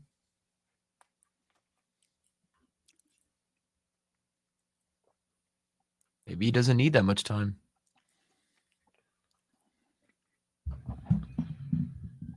It's a tough spot, though, for the Inter Miami head coach because, there's a lot of financial, this is where Apple TV could make a phone call and go, yeah, we didn't give all the money that we gave for him to sit, Their season could be over in like 6 weeks. I mean, he could have months to go to Publix. I mean, we're kind of paying him to play.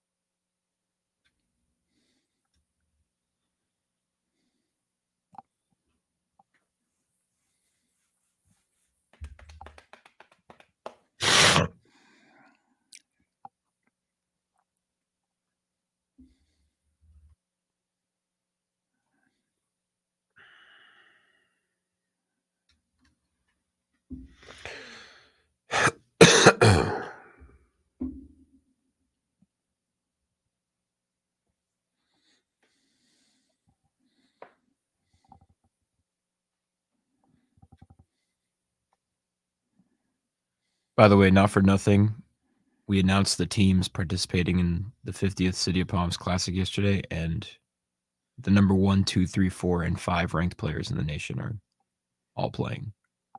And Cooper Flagg being one of those players. Yeah, he's going to be a problem.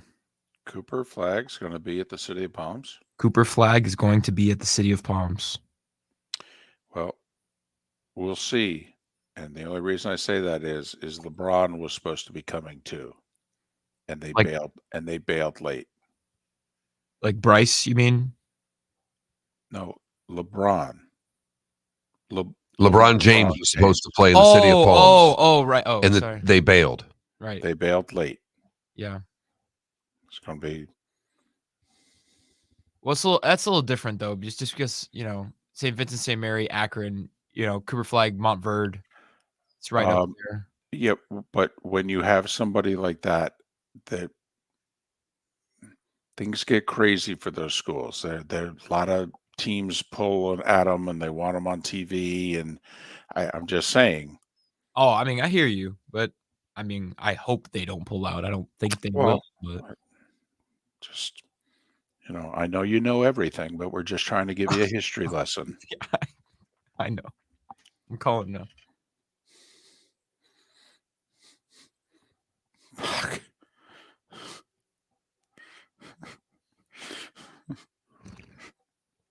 David, let me tell you why you're wrong. And here's why. I'm like, God, I could have sworn I was in Southwest Florida when it happened, too. You're listening to Miller and Moulton, only on the Florida Sports Network. And now, here's Mark Miller and David Moulton. 22 minutes before the hour. Thanks so much for being with us.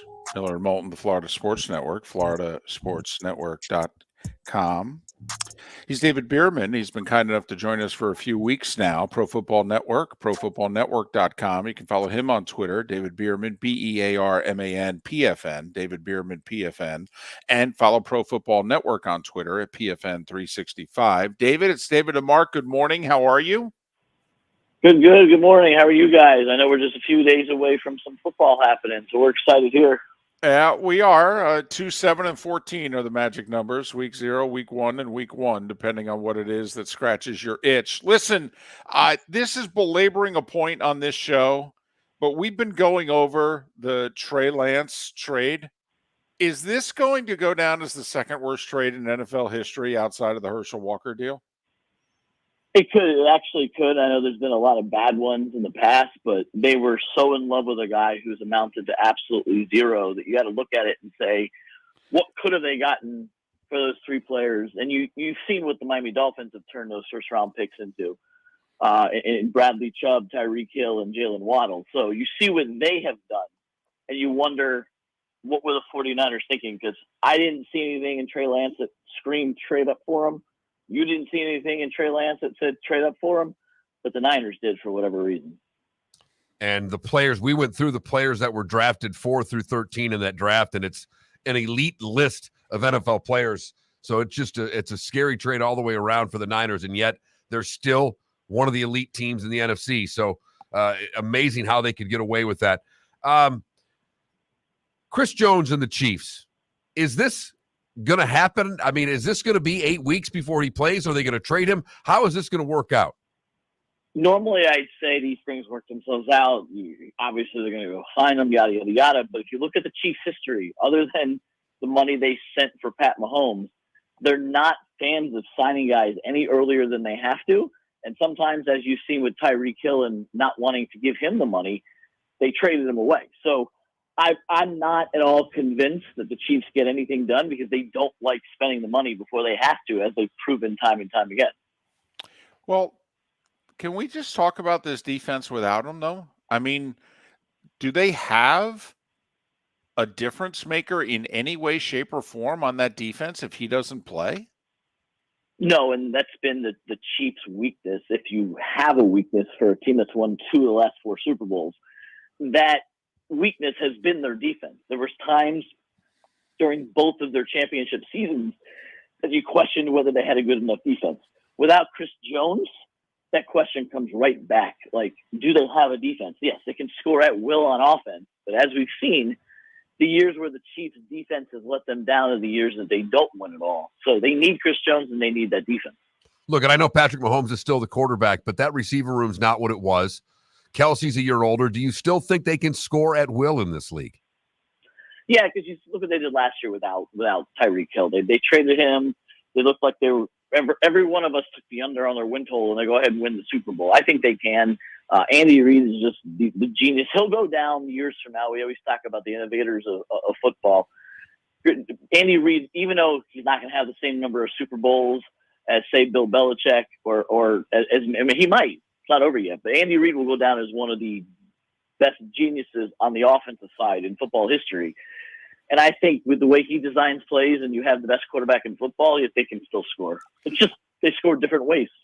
Are you hearing that people are calling KC about Jones at all, or is this just an old-fashioned contract dispute and they're both digging in? And is this going to be like the Houston Texans and Dwayne Brown, which he showed up week 11?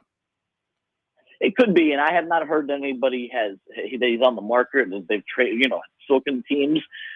But you never know with the Kansas City Chiefs. They've taken their feet in the sand before. It looks like a standoff to me, but I still think at the end of the day they'll get done because you're not winning a Super Bowl without them. Is the way I'm looking at it. Jonathan Taylor now can go out and seek his own trade. The rumors are with the Dolphins and a few other teams. But when you look at Miami, Josh Jacobs they went after. Saquon Barkley they called about. Every running back that's been available in a running back room that's completely brought back, plus drafting a running back in the 3rd round. Why is Miami so enamored with every running back that seems to come up on the market? They don't have that star in the backfield. Now, do I think their backfield is good enough to win games like it did last year? Yeah, they brought everybody back. Every single one of them knows how to do a Mike McDaniel offense, except for the rookie that he'll eventually learn it. But they don't have that star. Now, I also don't believe all the smoke that's out there all the time. It doesn't mean that they haven't gone after these running backs, but I think what they have is good enough, but evidently they don't if they are looking at all the main running backs. If you had $6 or so million to spend right now, I mean, if you're the Dolphins, would you spend it on Jonathan Taylor, who, by the way, for this year is only going to cost you a couple million? I still think they need to go sign, there's a starting guard that's sitting at home, go trade for a guard. I still think they need a offensive lineman before they need a running back. I 100% agree with you. I would not spend the money that I don't have on anything but an offensive lineman, because at the end of the day, if that offensive line is a turnstile, your quarterback who has an injury history and the season's going to be over. So you have to protect him, and that's where I would go. I don't get it. Adam Beasley from Pro Football Network has written in the past they don't have the capital to get him. And if you do go get him, all of a sudden you have a decision to make between Christian Wilkins and Jonathan Taylor, and that's not a decision that you take lightly. So I don't think it gets done, but it seems like you want to spend money at running back. And Mark, the guy that Pat has mentioned and I've mentioned is Dalton Reisner's 28 years old, a former starting guard. He's sitting out there. He's at least better than one of their two guards, in my opinion. And I don't know why the Dolphins are letting him sit at home. I just don't understand it. I don't either, and I know that's going to be what comes back to bite them if they don't fix it. Maybe they're waiting for cut down day next Monday to see what other guards are on the market, so it's not just one guy. But I'm with you. I think that's where they spend the money. Does Jonathan Taylor get traded at the end of the day, or is this just an exercise for Taylor's camp to figure out that there really isn't a market, not necessarily for Taylor, but that's going to pay him past this year? I think that's exactly what the Colts are doing. They're saying, okay, go figure it out. And at the end of the day, I don't think he figures it out, because there's not, even though there's rumors out there that their team's lining up for him, they're not going to pay him.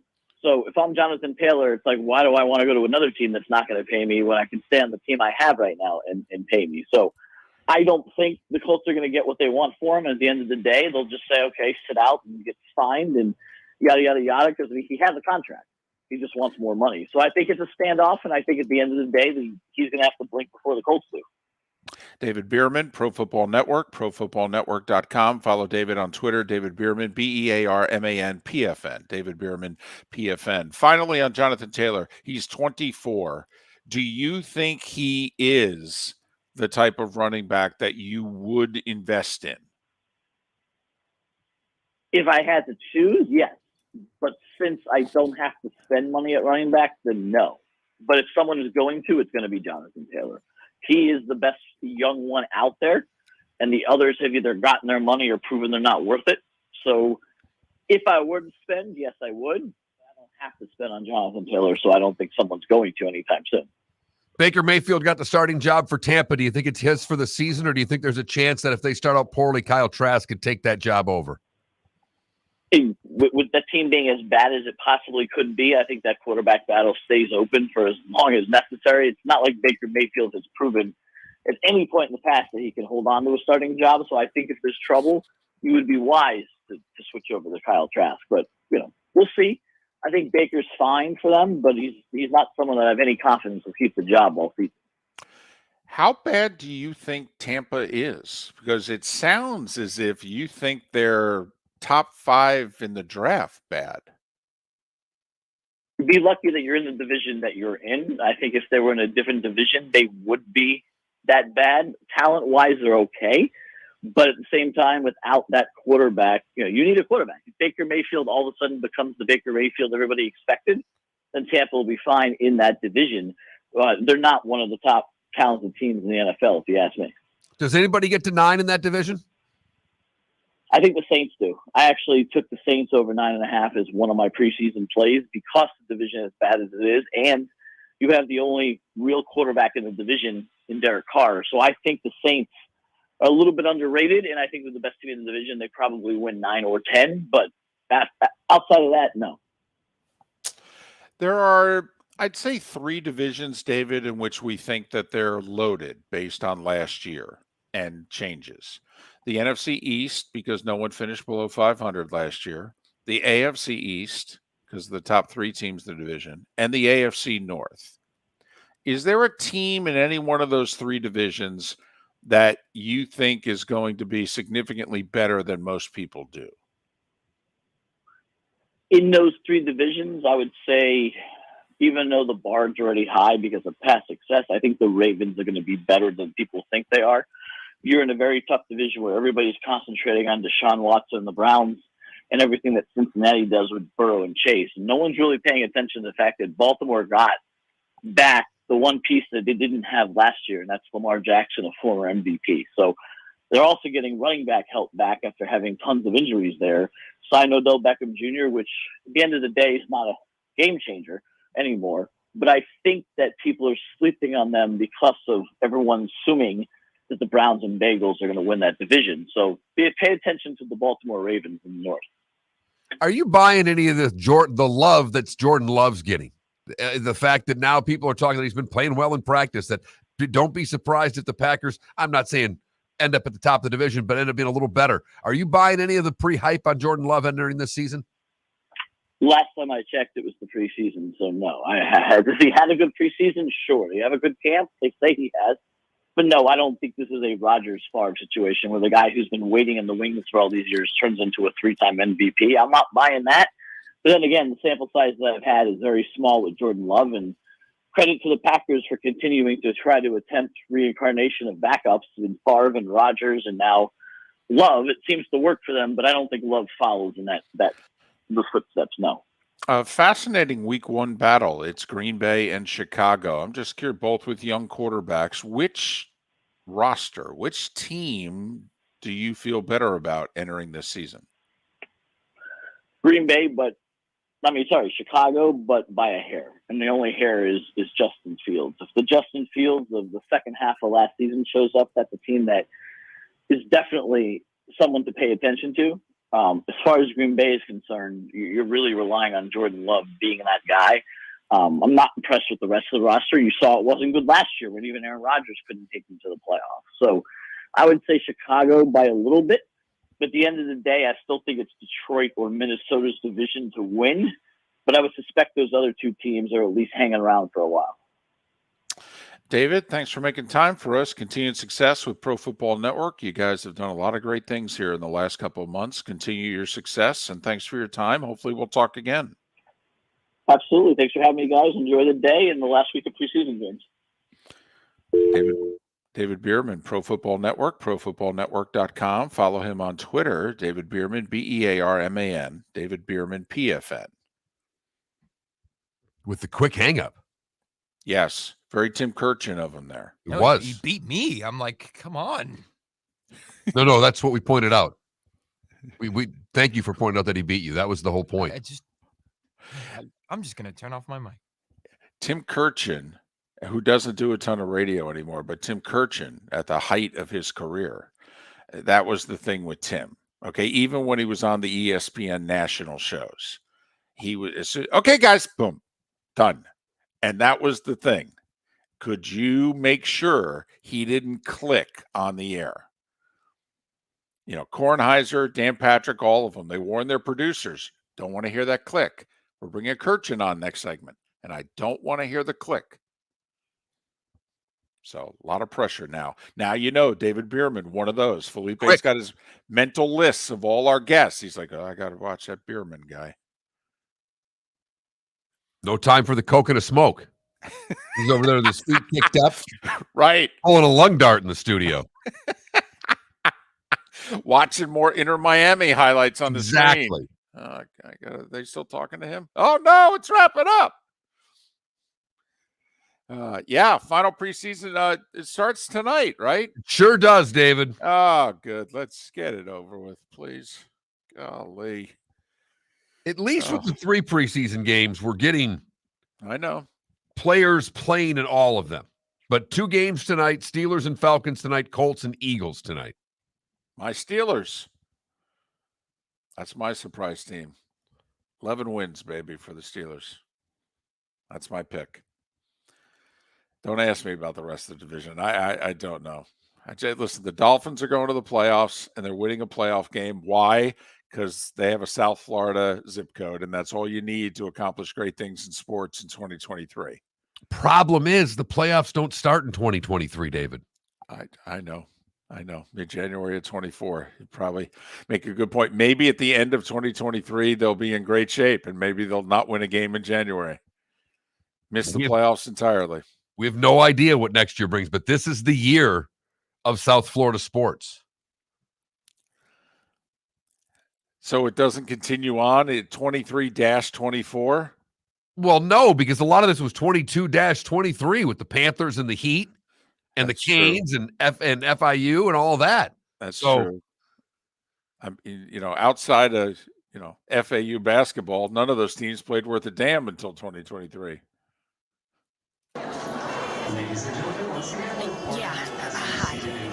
Excuse me. Hey, the line starts back here. Ma'am, if your party's not here, you're going to have to go around again. If you had the opportunity to avoid all this, wouldn't you? Salt Live is the official transportation provider of the Miller and Moulton Morning Show, making your trip to and from the airport seamless and stress-free. Salt Live is supported with the help of local partners like the Bayfront Inn. Gather your family and friends and enjoy a leisurely day on the water with a pontoon or deck boat. If you prefer to explore the waterways without a motor, the Bayfront has canoes, sandboards, and kayaks. At the end of your journey, enjoy lunch or dinner at the Bamboo Tropical Bar and Grill. The Bayfront Inn, something for everyone on 5th Avenue in downtown Naples. BayfrontInNaples.com. When you need a ride, book with Salt Live Transportation, 308-8686, or book on saltlivetransportation.com. The law firm of Michael F. Hornung has successfully represented the citizens of Southwest Florida for over 30 years. As a former prosecutor, the information I know is information you need to know. If you've been arrested for a DUI, a criminal matter, or involved in an auto accident, call the law firm of Michael F. Hornung. I'm a local attorney with local knowledge to assist you through the process. For a free consultation, call 239-437-0095. That's 239-437-0095. Offices in Florida. Located on the East Trail, locally owned Naples Tiki Bar and Grill is an outdoor eatery next to the Hitching Post Shopping Center. Island-inspired food with a true tiki theme. The best place in Naples to enjoy the beautiful weather in Southwest Florida. The Naples Tiki Bar and Grill offers a great menu for dine-in or takeout. Enjoy our famous pulled pork, huge burgers, and tiki bar cocktails. Don't miss happy hour every day from 3 to 6 and live music 7 days a week. See you soon at the Naples Tiki Bar and Grill, 11498 Tamiami Trail East. The waterways of Naples are a beauty to behold, and the Bayfront Inn has multiple ways for guests to enjoy the water and have some fun. Gather your family and friends and enjoy a leisurely day on the water with a pontoon or deck boat. If you prefer to explore the waterways without a motor, the Bayfront has canoes, sandboards, and kayaks. At the end of your journey, enjoy lunch or dinner at the Bamboo Tropical Bar and Grill. The Bayfront Inn, something for everyone, on 5th Avenue in Naples. Hello, friends and family of Southwest Florida. Are you looking to tap into the electric vehicle market? Well, look no further, because we here at Southwest Florida Golf Carts have just what you need. E-bikes, golf carts, LSVs, scooters, and more. Come down and talk with one of our experienced sales reps, have a soda and a smile, and you could be cruising the streets in your new EV today. Stop by the store or visit our website at flgolfcarts.com and enter for a chance to win $100 off your next purchase by answering John's monthly sports question. You are listening to Miller and Moulton on the Florida Sports Network.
Did you see what Reese Davis said?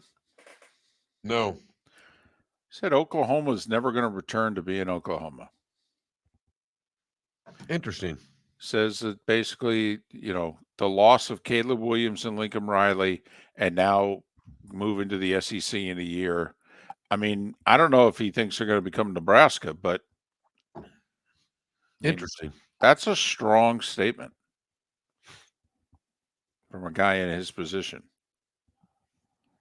The 81 Ryder Cup team. Just a picture of it on Twitter. Nicholas, Watson, Trevino, Irwin, Miller, Kite, Pate, Crenshaw, Floyd, Litsky, Nelson, Rogers. We won 18.5 to 9.5.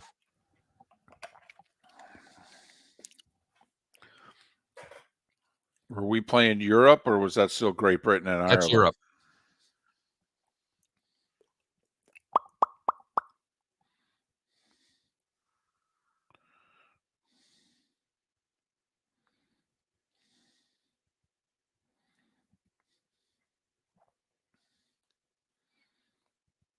Cut down day, I think, is Monday afternoon.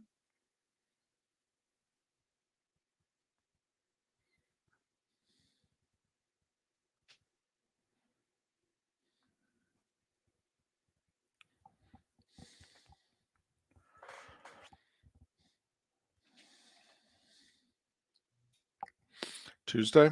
Okay.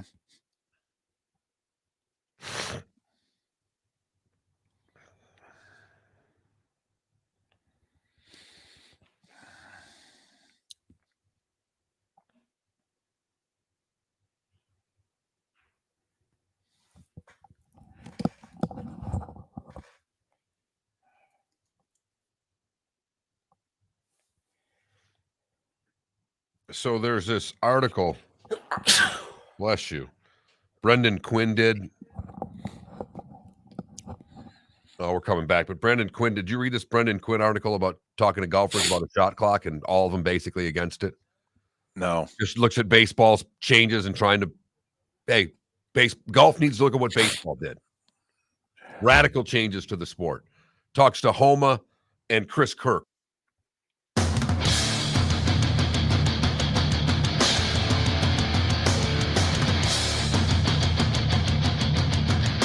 You are listening to Miller and Moulton, exclusively on the Florida Sports Network. And now here's Mark Miller and David Moulton. It is the third and final hour of Miller and Moulton along the network in Lake City and surrounding areas, Tampa, St. Pete, Port Charlotte, and Venice. We're just halfway home in the 239. Miller and Moulton, Florida Sports Network, floridasportsnetwork.com. Thanks for being with us. Josh Graham, afternoon host of The Drive and the Triad in North Carolina. The ACC expansion talk is heating up again. In fact, most folks reporting on the story think it's made the turn for home and it's going to happen. Talked to Josh Graham about it in the heart of ACC country, and what does he think this means and what does he think is going to happen?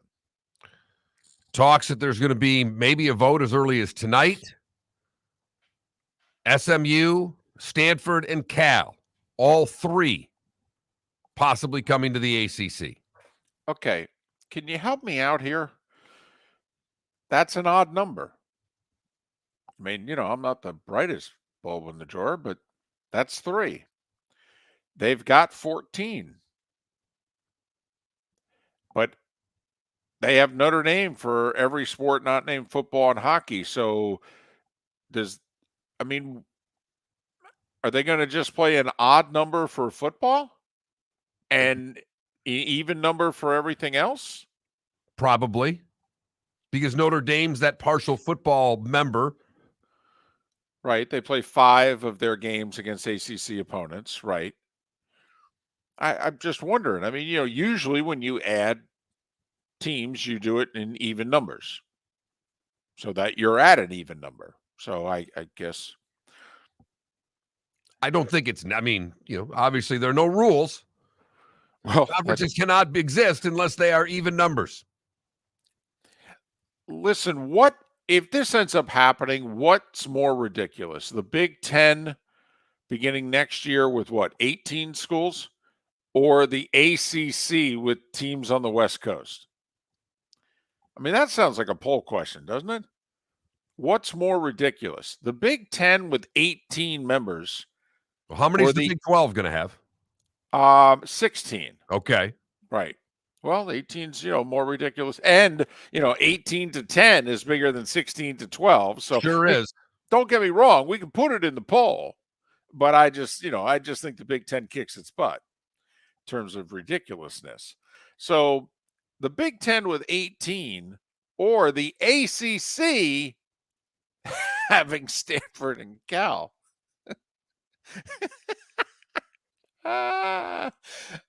This is nuts. This whole, you got to admit, college football has always been bat blank crazy. I mean, think about it. I mean, it's a sport based on public opinion. We've determined national champions and who gets to play for them based on, no, these two, they should play. Says who? Me. Who are you? Some writer in Toledo. We elect the Heisman Trophy winner this way. I mean, honestly, this sport's always been bat blank crazy. But I think they're going even further to the edge of the crazy diving board now before jumping in. And you wonder if it's because they feel that they have to survive these conferences, or when did it go so horribly wrong? When did this arms race break away from making sense to the ridiculousness that we're in right now? Well, Jack Swarbrick on the Dan Patrick Show yesterday talked about it. He said, it's our fault. He said, hey, blame me too.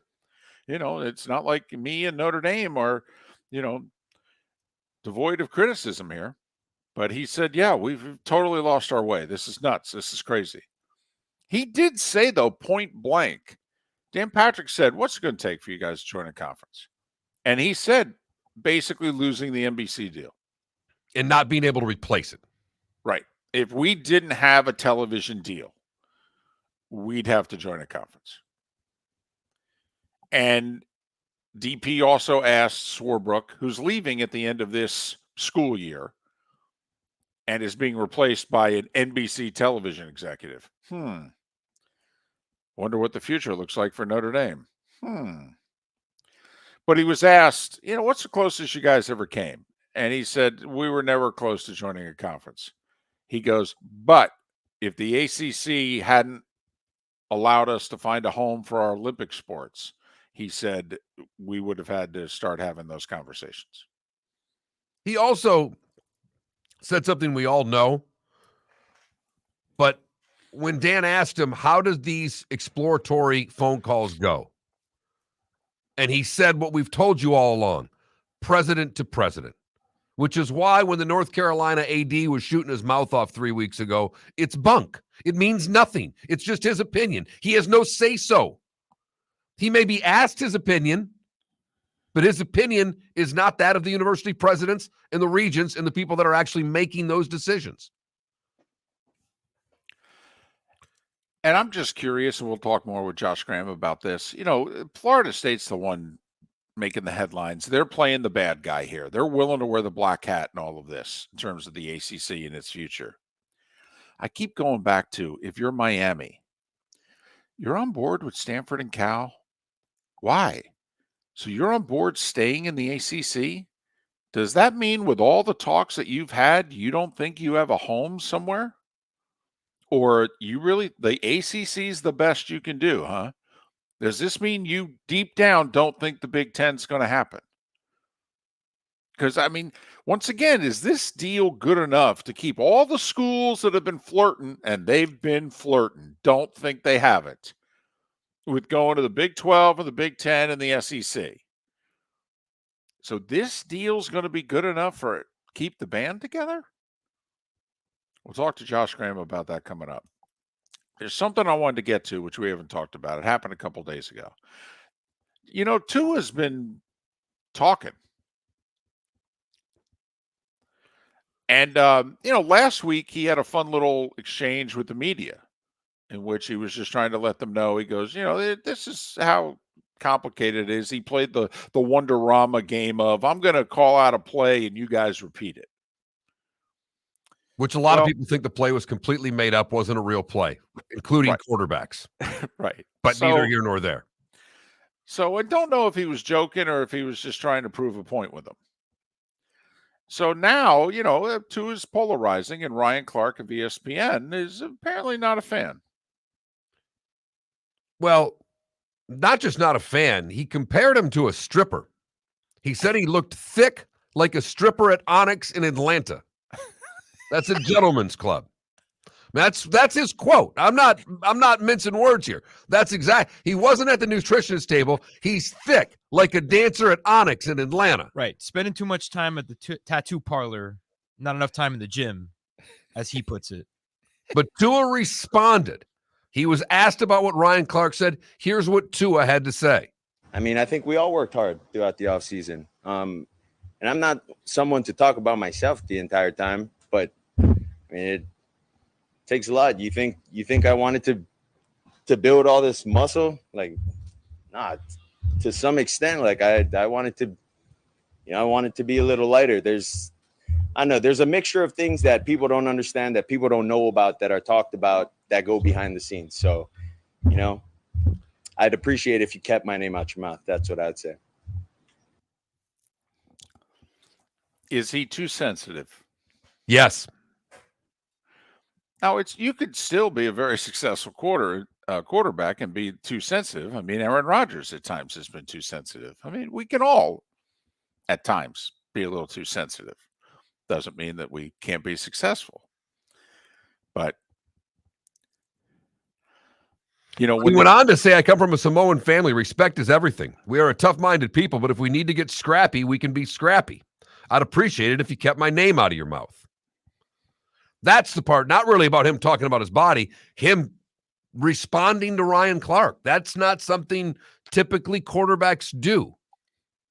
And it's not something that I believe Tua has ever done directly, right? Has he ever directly responded to anything that, this is not the first media member to question Tua. And he hasn't gotten scrappy or snappy with any of them. This is the first time, right? He's always taken the high road. And some Dell fans may love this.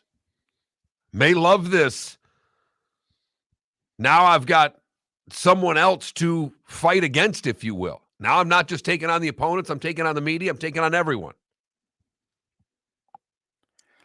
So I was just curious, your reaction to Tua saying to Ryan Clark, yeah, shut up. Okay? Shut up. So, well, if you're Ryan Clark, you're going to keep talking about Tua. At least that means he won't have to talk about the Jets. Well, the conversation will quickly get back to the Jets, Mark. He works for ESPN. It's all Jets all the time. And with that, Monday Night Football, September 11th, it'll be the Jets hosting the Bills. Go Bills. The Jets are going to be good, too. It's an elite defense. Yes, it is. Rodgers will help a bad offensive line. We know that. He gets rid of the ball quickly. Uh-huh. Yeah. Mm-hmm. No, I mean, there is a reason why people are excited. They do look, on paper, they do look really good. And if they won 7 games with how bad their quarterback play was last year, remember, the team Tom Brady inherited won 7 games with a quarterback who helped produce 50 turnovers. And Tom Brady came in and said, well, I'll clean this up. Same team, clean up the turnovers? Hell, we could be pretty good. Yeah, that's your Super Bowl champion, Tampa Bay Buccaneers. Difference was that line in Tampa was really good. Mm-hmm. This line for the Jets is not. No. I don't know if it's a grease fire, but it's combustible at the very least, David. I agree. We'll see if the Bills beginning week 1 can take advantage of it. Heck, we'll see if Von Miller's even playing week 1. That would help to take advantage of a bad offensive line. 14 days from tonight. Lions and Chiefs, by the way, in the NFL season. So for most fans, it's 17 days on Sunday, and for Bills Jets, it's 18. Miller and Moulton, thanks so much for listening. Florida Sports Network. Visit Jason and Todd at the Diamond District.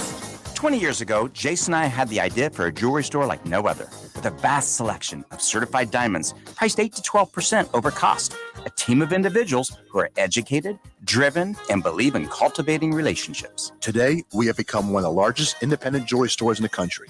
Todd and I love what we do and are in the store nearly every day, along with our GIA gemologists, master jewelers, custom designers, and non-commissioned diamond consultants, all of which we consider family. As direct diamond importers, we travel the world, forging relationships and sourcing diamonds. What we love most about our business is that we can call Southwest Florida our home. If selection, value, and comfort are important to you, give the Diamond District an opportunity. You won't find a better diamond buying experience. Todd and I look forward to shaking your hand and welcoming you to our Diamond District family.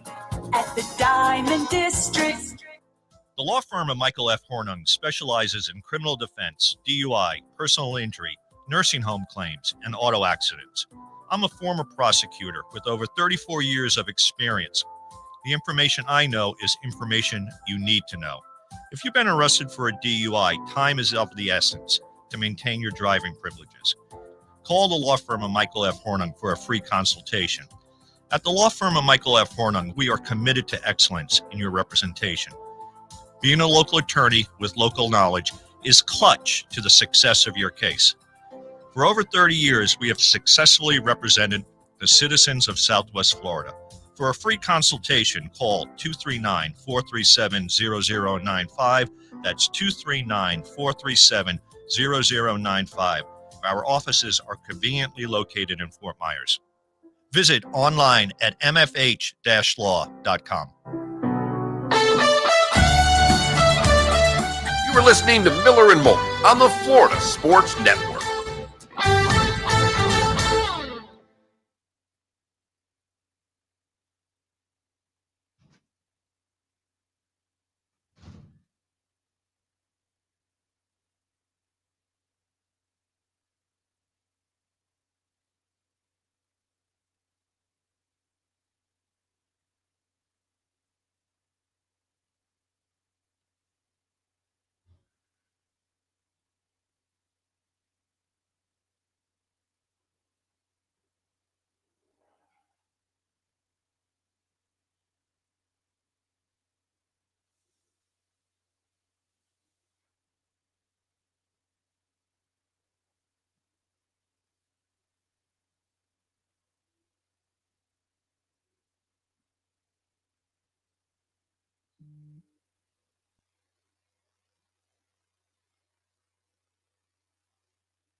Hops, 100%.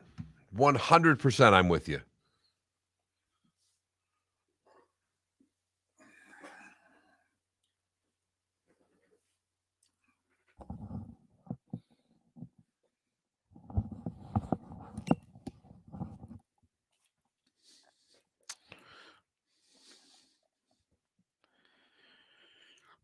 Want to do the golf thing here?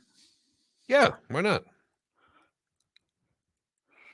Also, anybody watching the Gator infomercial on Netflix. Gator fans love it. Yes, they do. I will say, I loved those teams. I loved how they played. I loved the defense was tough. Brandon Sayers, the story, I will say at the beginning of it, because he says he likes to drink and he's partying. And Urban doesn't know what they did, so Urban calls his parents.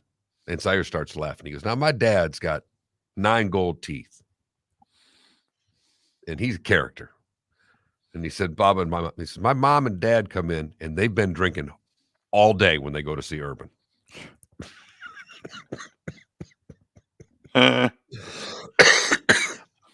And they give it to Urban. Urban just gives them a hug after and says, just keep doing what you're doing.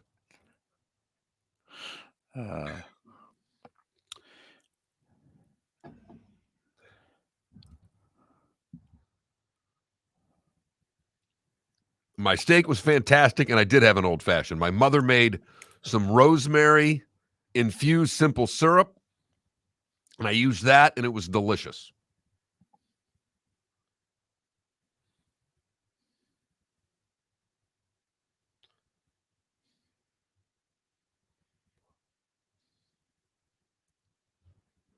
Yeah, Yinzer, she did the full 2 hours. She actually did 3 hours with Megyn Kelly. She did the 2 hours on her show, and then she stayed, and I think they did an extra hour.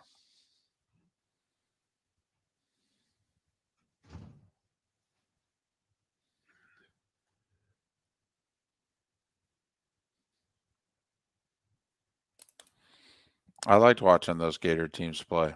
I did. I liked Tebow as a college player. Never thought he was a pro quarterback, but loved him in college.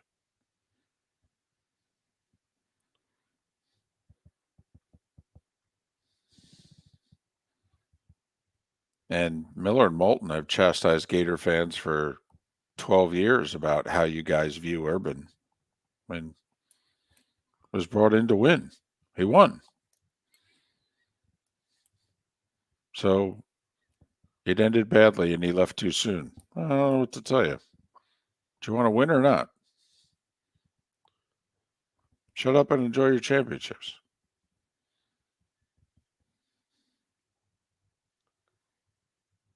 Yeah,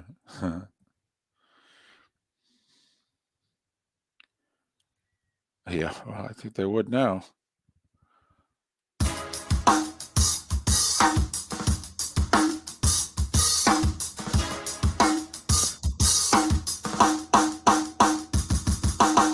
Welcome back to Miller and Moulton, only on the Florida Sports Network. 21 minutes past the hour. Miller and Moulton, Florida Sports Network, floridasportsnetwork.com. Josh Graham, he of the Drive in Winston-Salem, the heart of ACC country in the Triad.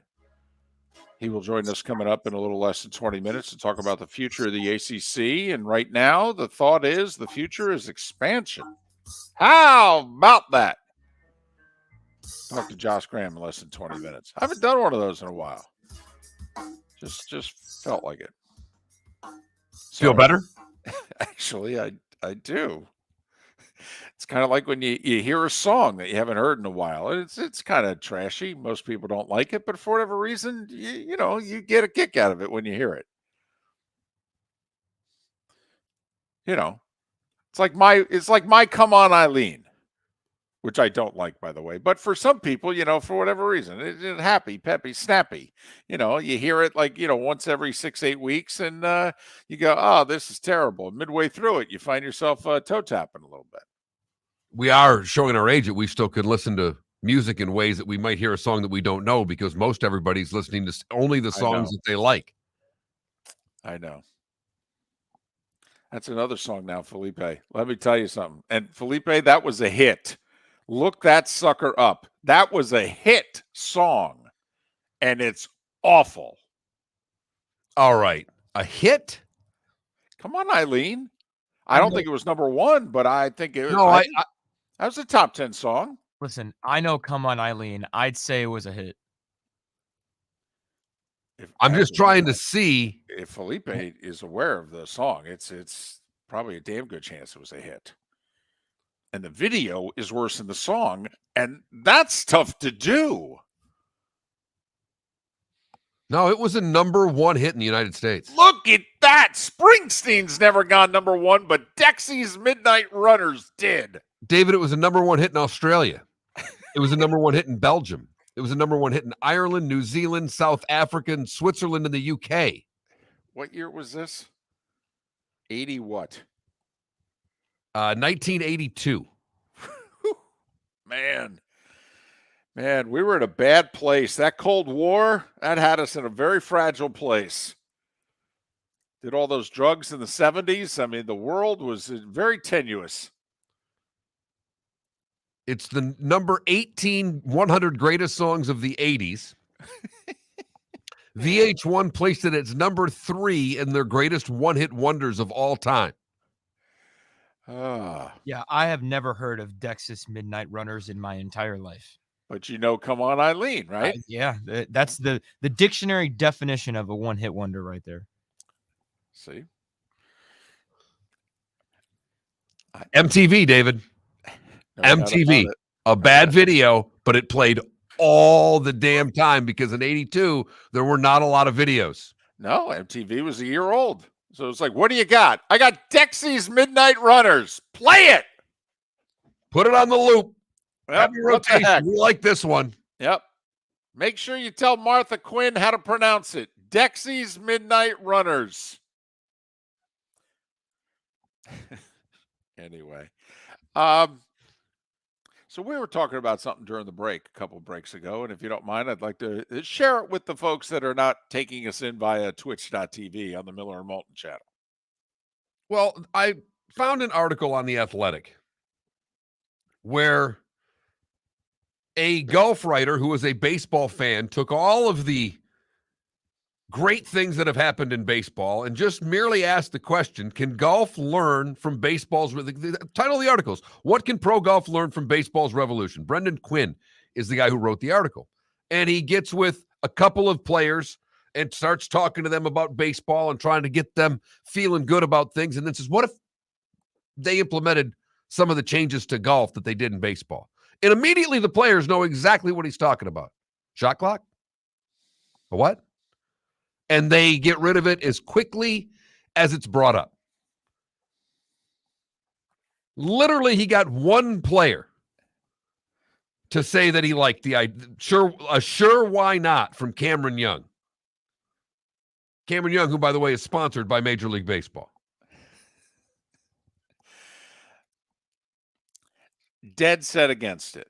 Dead set against. Well, you couldn't. There's just it. Would be too hard to do, too hard to implement. Don't have enough people out here to implement a shot clock. How would we able to facilitate something like that? Immediately coming up with every excuse that they can come up with. What are you talking about? Don't have enough people. You need 18. I mean, how many? What do you need? The 36? I mean, 2 a hole? I mean, can't have more than 2 groups on a hole at the same time. This isn't your local muni, you know. They do actually hold you up and they go, no, you got to hang out a bit. So, I mean, how really? They've got hundreds of volunteers. Hundreds of volunteers. Never mind staff and what have you. Really? I would think it would have to be staff, no offense. I don't think a volunteer can be in charge of something that could determine whether a guy gets a 1-stroke penalty for not completing a shot on time. But volunteers could hold the clock, to be honest. I mean, like if I don't know, 45, 60 seconds, whatever it is. I mean, you walk down the fairway. You're with the ROM group. You hold the clock. Okay. I mean, do we really need the walking stick with the golfers and their scores? I mean, I don't know. What's more important? Well, just embrace technology. First off, let the caddies all use rangefinders. Can we just get to that point right here? Do we need to pace off every 60-yard chip so the caddy can walk to the back of the green 4 times? We can speed play up on the tour. Easily, David. Absolutely. And at what point are the networks, because the ratings were down. The Masters were up a slight tick. The Open was way down. The U.S. Open and the Masters did okay. U.S. Open was West Coast, so it got prime time. The Open Championship, worst numbers in 14 years. PGA, worst numbers they've had in a long time. Now, both those tournaments where particularly the Open Championship was a little one-sided. Wasn't a great watch.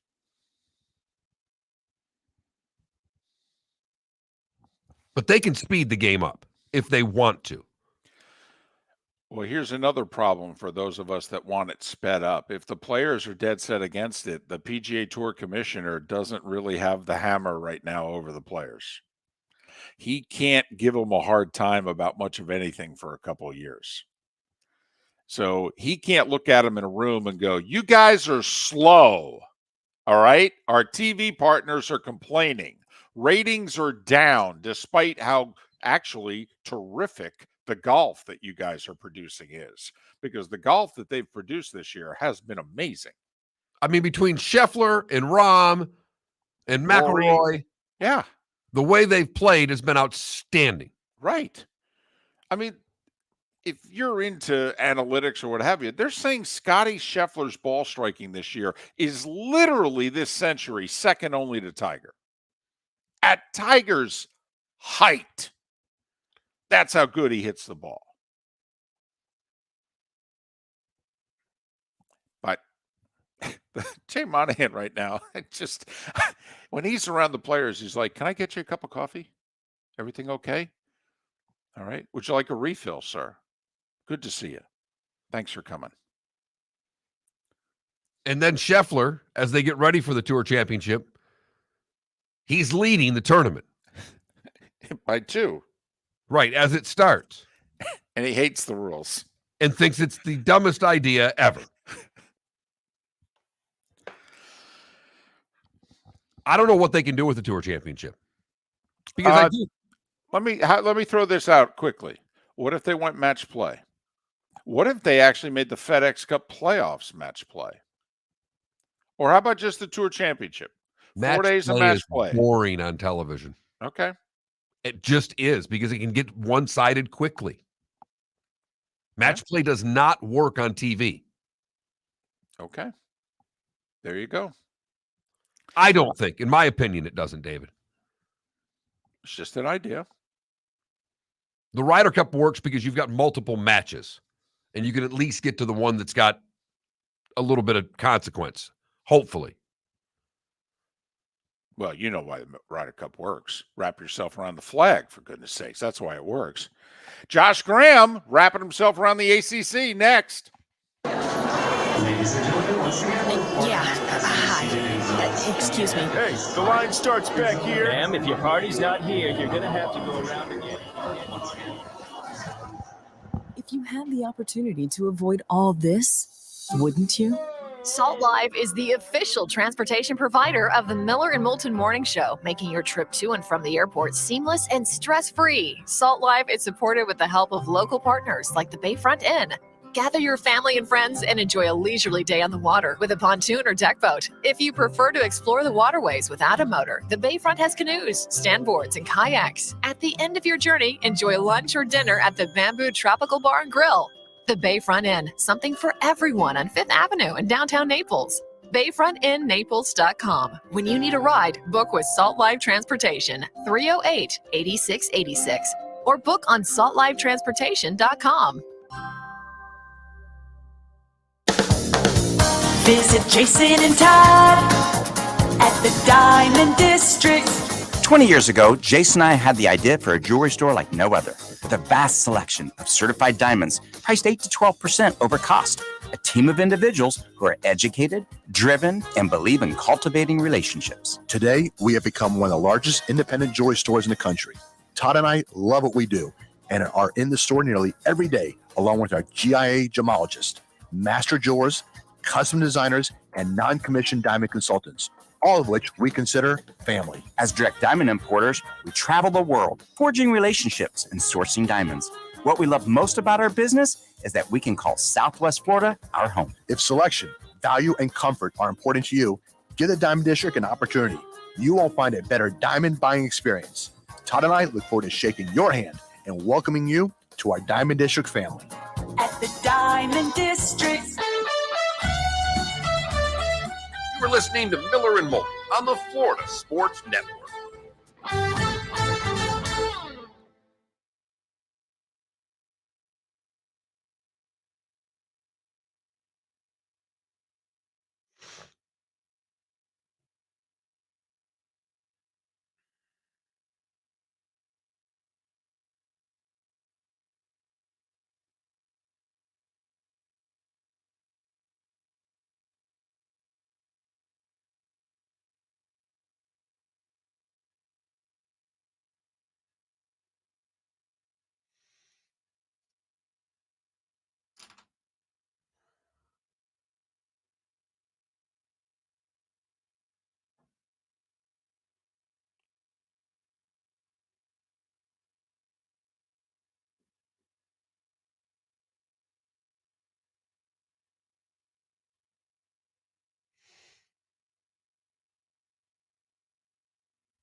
Wow.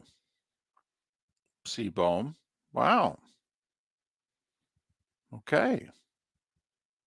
Good for you. Glad you're enjoying it.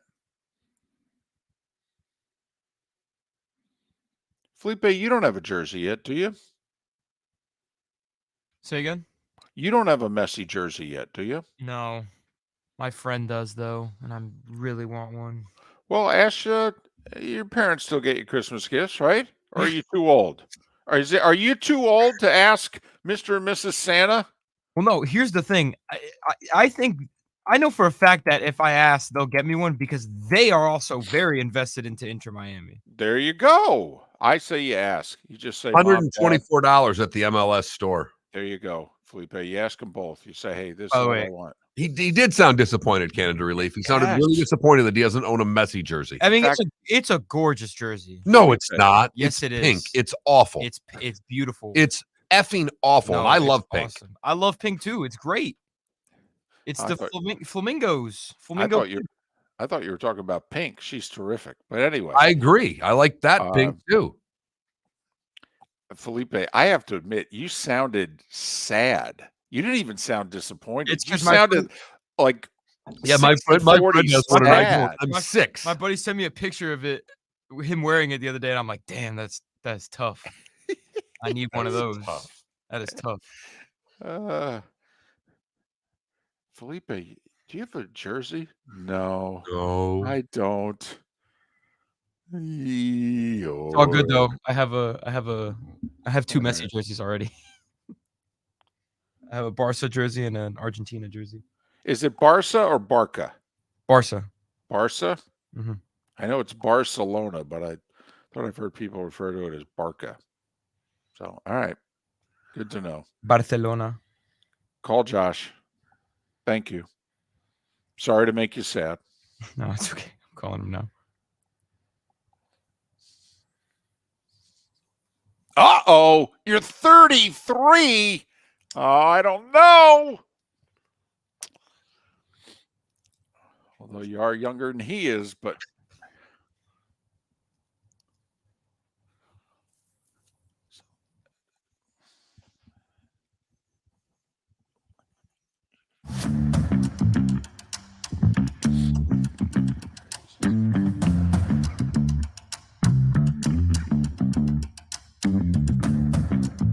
You're listening to Miller and Moulton, only on the Florida Sports Network.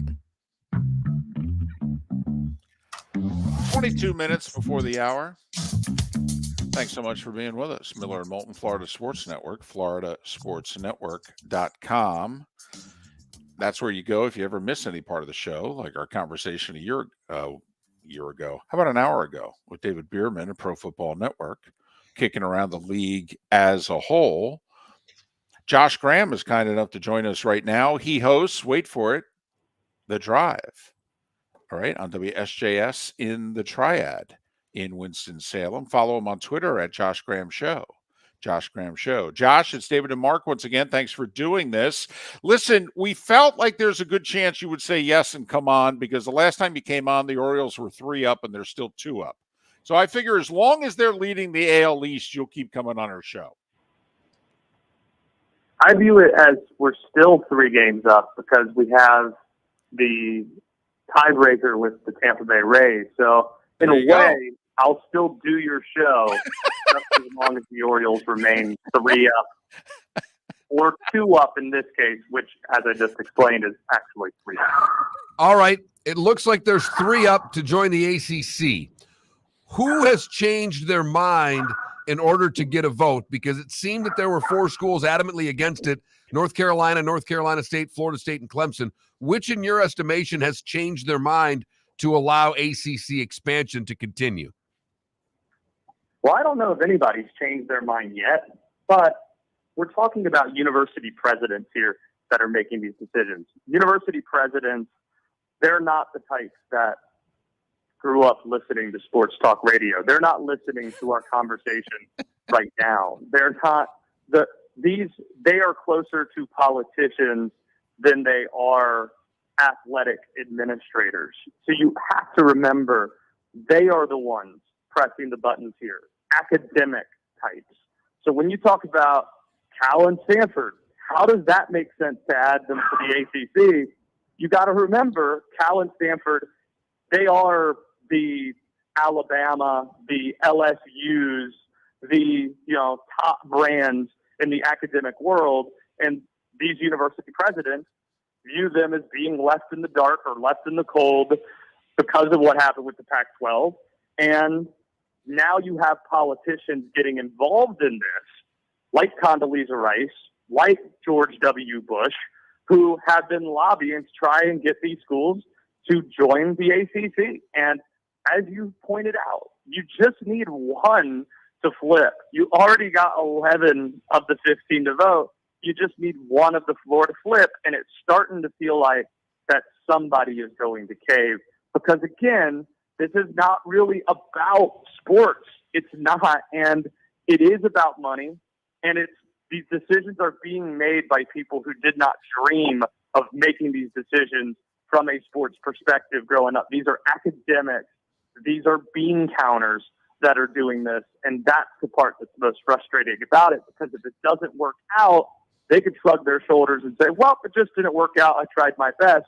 While many of us who just grew up loving every bit of the tradition and the pageantry and stuff would be heartbroken if that was no longer the case. Well, and Josh, you took me to where I wanted to go. How do you, but also, how does your audience feel about this? I'm guessing nobody likes the idea. How in the world could you like the idea? But there is that, is the ACC really in trouble if they don't expand kind of issue out there? So I'm curious, not just you, but what your audience has been telling you for the last few weeks. My audience is the number one market for NASCAR in America. NASCAR is the most there is no place in the world where NASCAR is more popular than where I currently stand on Tobacco Road. And I only say that to say they've seen this movie before.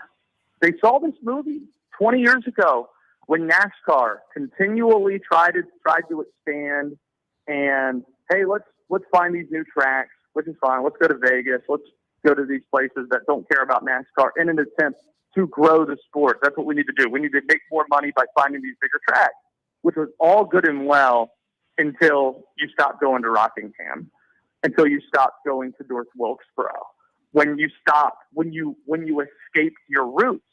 And then we saw in the last 15 years, a precipitous drop in ratings, unlike anything we had seen among, major North American sports over the last half century, at least, over the last 10, 15 years, a massive precipitous drop in ratings. And what they found was when NASCAR did not suddenly hit, when the money stopped rolling in from all these new sponsors and all these new tracks and all these new fans that they hope to reach in these new markets, they took their base for granted.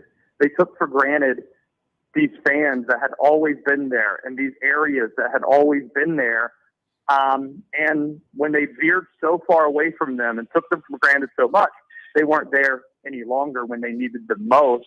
And now they're trying to get some of that back with North Wilkesboro coming back with an all-star race this year. But we'll see if that's the case. To bring it back to college sports, is there going to become a point where with 12-team playoff expansion starting next year, or all that's happened with the Pac-12 disintegrating, a league that goes back to 1915, and this talk with the ACC looking at Cal and Stanford, where fans say, I'll pass.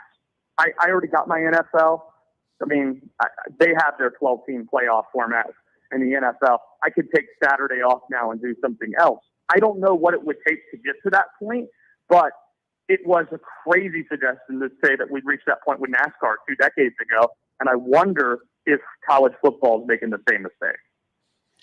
It's a great comparison. There's no doubt the regionalization of what was college football now being a national brand and how that's going to play out in these different regions. And when you look at the ACC and what we've been talking about, Josh, is the fact that, when USC left the Pac-12, that was the end. When Texas and Oklahoma left the Big 12, yeah, they managed to keep it, but we know that's not the same conference.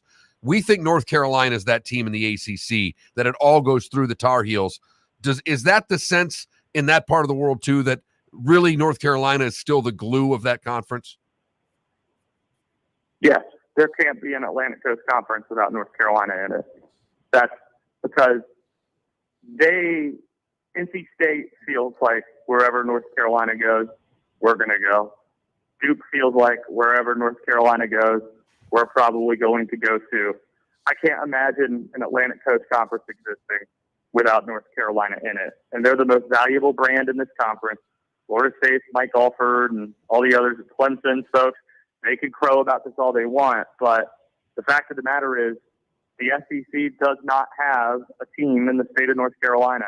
And that's a valuable state for them to tap into. It's one of the 10 most populous states in America. And you have just an enormous brand that goes from coast to coast. My brother used to live in Los Angeles, and every time I go visit him, I just see Tar Heel shirts all over the place, the same way I see Duke stuff during basketball season. And it's that's the part where I think they are the most valuable brand, even if they haven't won a football championship in the last 45, 50 years. He's Josh Graham. He hosts The Drive 3 to 6 weekdays on WSJS in the Triad. You can follow Josh on Twitter, Josh Graham Show, Josh Graham Show. Does your audience, because you expressed this in your last appearance, like your beloved Orioles there, they're 29th in payroll. They're winning. The Rays are 28th in payroll. You can win in professional sports without having and spending the most money. Okay. The ACC won the most national championships this year as a conference with 9. Okay. Does your audience buy into the Florida State Clemson argument that 10 years from now, we're just not going to be able to compete because we're financially getting lapped? I don't know, because I think the way that this is being messaged, you have people selling them that lie. And Florida State is chief among them, selling them the lie that you can't compete if you have more money. And if you don't have as much money as they do and they get lapped for all the reasons that you just described. But the part that bothers me the most, honestly, is that this is coming from Florida State. Like, the lack of self-awareness from Florida State making this point is just, it makes my head want to explode. The fact that this used to be a women's college 50 years ago, and Bobby Bowden built this program from the ground with the mindset of anybody, anywhere. That was the mindset. That was what built Florida State football. We might not have as much as you do, but we'll play you on a field and we'll beat you. And that's what we're going to build our brand on in the 80s. And now you're going to complain because you don't have as much money as these SEC schools? How about you start by winning the ACC? Because the other part that makes this funny is there's no school in this conference that invests as much in football financially than Florida State does. And Wake Forest has won more than you in the last 5 years. And you haven't won a division. Now divisions don't exist. In the last 10 years, you haven't done that. So how about you prove that the financial resources matter first? How about you make that case to us that the financial resources and how much you make will make a difference before you say we need more to compete for national championships? Because the fact that they don't, or the fact that they haven't in the ACC over the last 10 years, the fact that they're talking as if they've had the same success that Clemson has, and we know that they don't, makes me think that this is just a money grab. That's what it makes me think, where it's like, we are going to blame our lack of success nationally on the fact we don't have as much financially, even though schools who have less than Florida State has have done far more. And that's why the lack of self-awareness is so blatant and why this entire issue is incredibly frustrating to follow. Two very quick questions because we're pressed for time. Gut feeling. Do you think this expansion is going to happen, yes or no? Yes. And then gut feeling.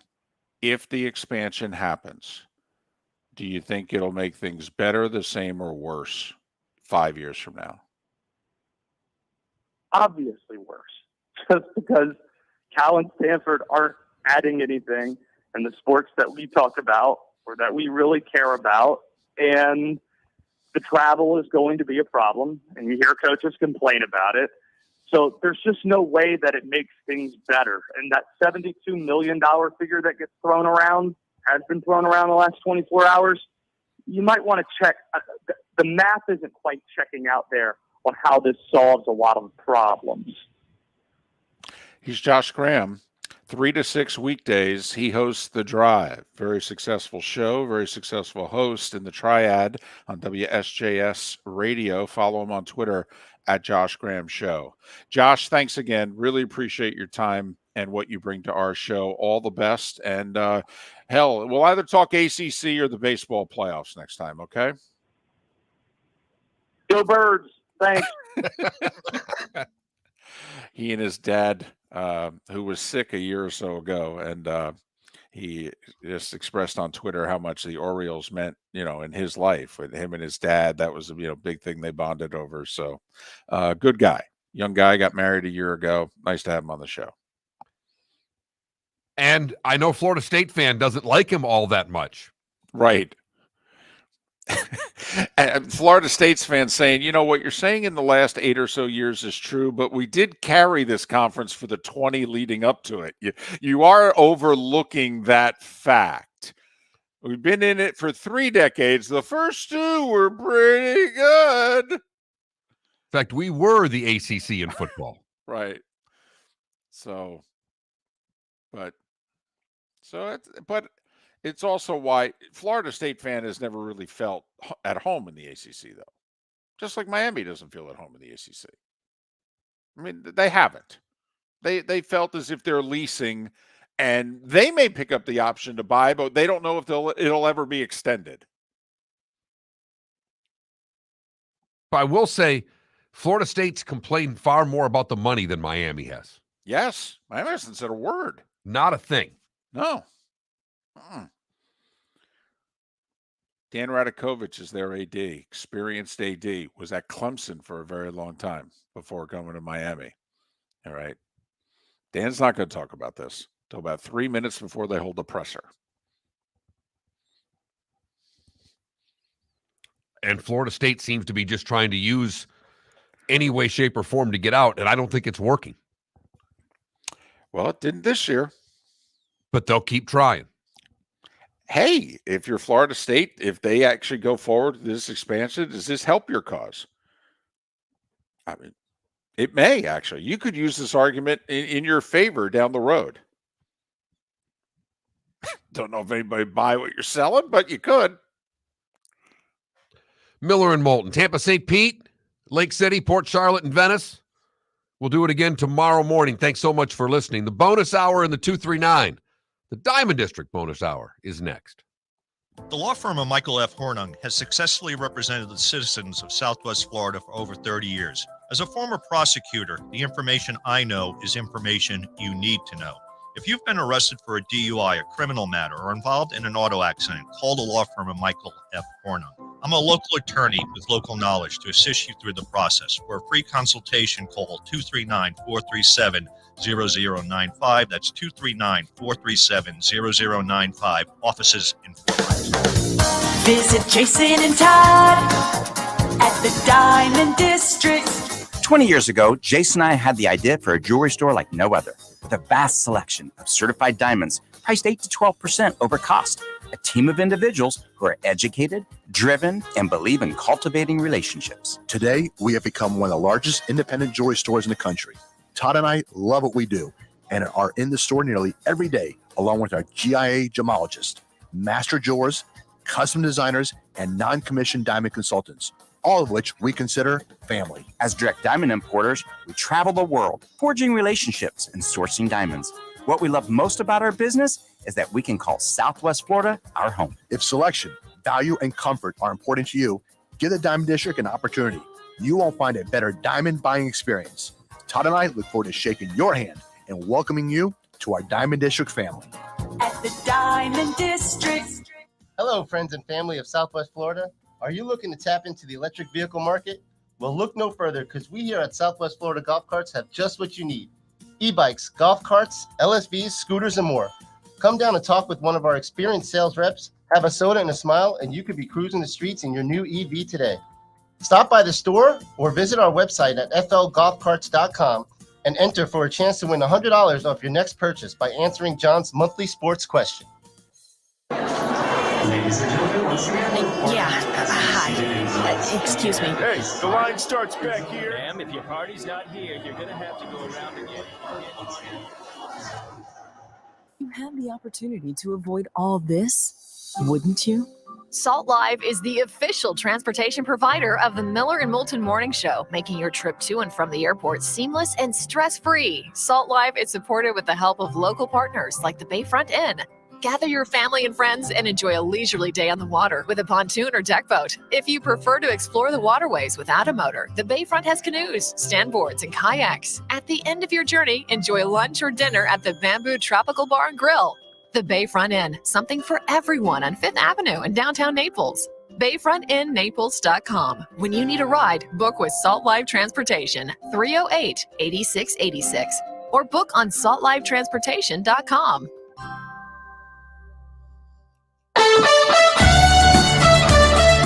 You are listening to Miller and Moulton on the Florida Sports Network.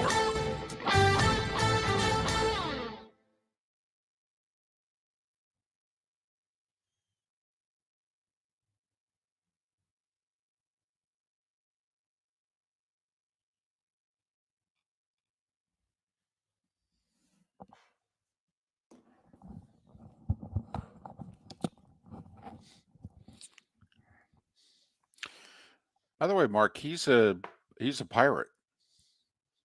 Josh Graham. Mark, Josh is a pirate. Yeah. He was in East Carolina when we first had him on. Yep. He's been in the Triad now 5 years. It's a lot like this market. Greensboro, Winston, just population-wise. It's no real city, but a lot of people. I have a feeling if he's got one move in him, it'll be to Charlotte. Yeah. That would be the goal, I would imagine. I mean, you tell me, can you hear him in Raleigh or no? Is he just a little too far down the road? Way down the road. That's Triad and the Triangle are as far apart as the Triad and Charlotte. Oh, okay. Wow. Got it. Because, maybe that's a place he could end up, but he could end up in Raleigh. That would be either one. I don't know how he feels about hockey, but right. You got to do hockey in Raleigh. Yes, you do.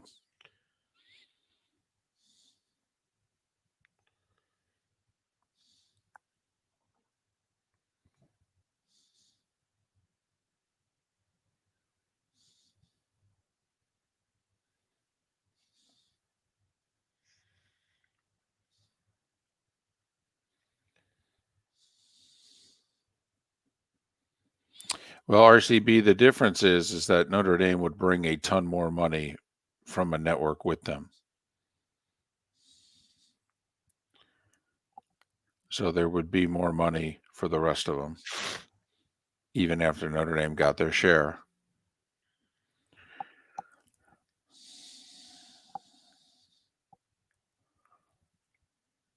But Jack Swarbrick spoke yesterday as if he knew he was going to get the money from NBC. Something they could live with. And that we were still going to be on at 2:30, 3 o'clock on NBC leading into their Big Ten game at 7:30. It sure sounded like that to me. Yeah, I did see that, Hops. Might take a class at, is it worth taking one class at, what does one class cost me at Edison?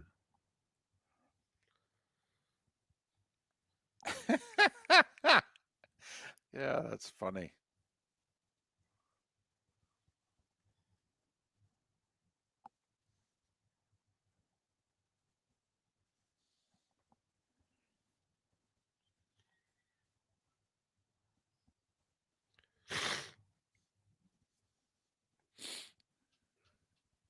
I think it's a smart move, though. I mean, yeah, people will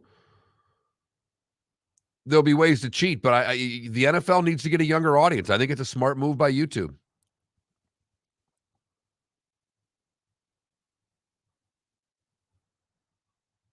I mean, 4 college kids for essentially $25 a piece can do it in their house in college. Do you still have a student you're living with, Felipe, or do you think you can still scam it? Do you still think you have the proper credentials? I do, but 10 seconds. The problem is I'll be spending all of my Sundays at work.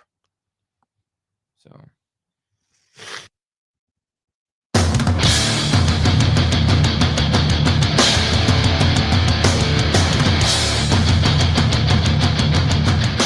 You are listening to Miller and Moulton, exclusively on the Florida Sports Network.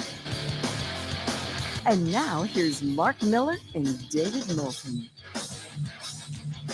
It is the Diamond District bonus hour. And thanks for being with us, Miller and Moulton. First 3 hours of the day anyway on the Florida Sports Network, floridasportsnetwork.com. So if you're just joining us now and you missed the earlier part of the show, we talked NFL with David Bearman in our 7 o'clock hour, and Josh Graham was just on.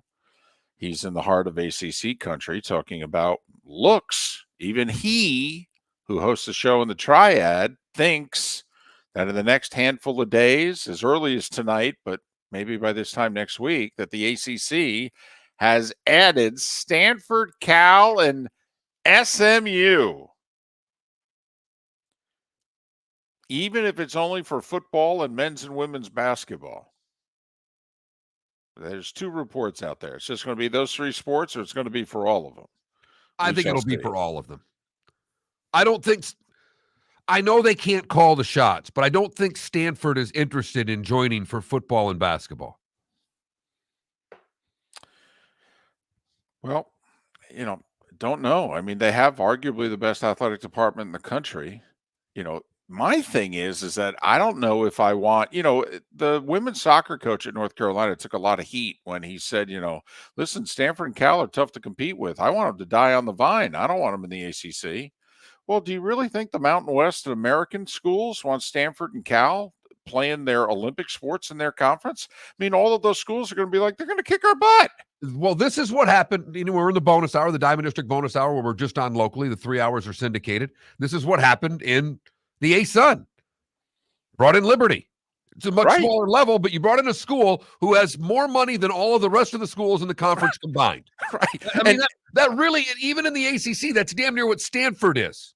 And Ken Kavanaugh and FGCU were like the only people in the conference to raise their hand and go, this is not going to work out well for the rest of us. So you guys know what you're doing?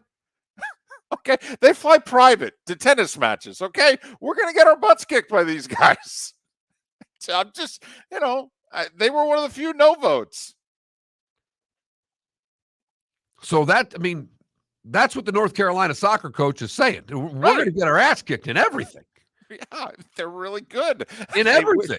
They win that Sears Learfield, whatever the hell it is, cup 4 of the last 5 years. Why? They win a lot.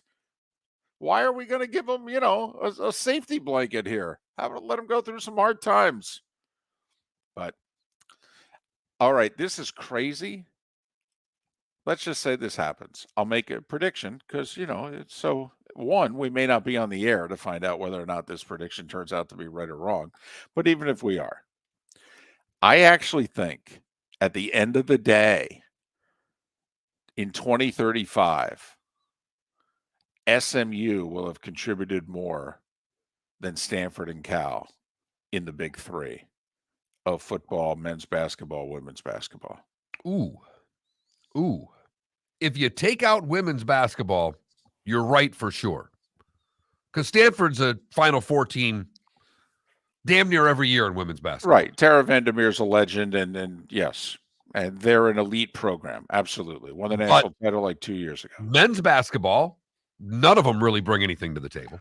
No, well, they have in the past, but they're both in a downturn right now, Stanford and Cal. SMU has been decent, right on the edge. Larry Brown, remember a couple years ago, took him to the tournament and what have you.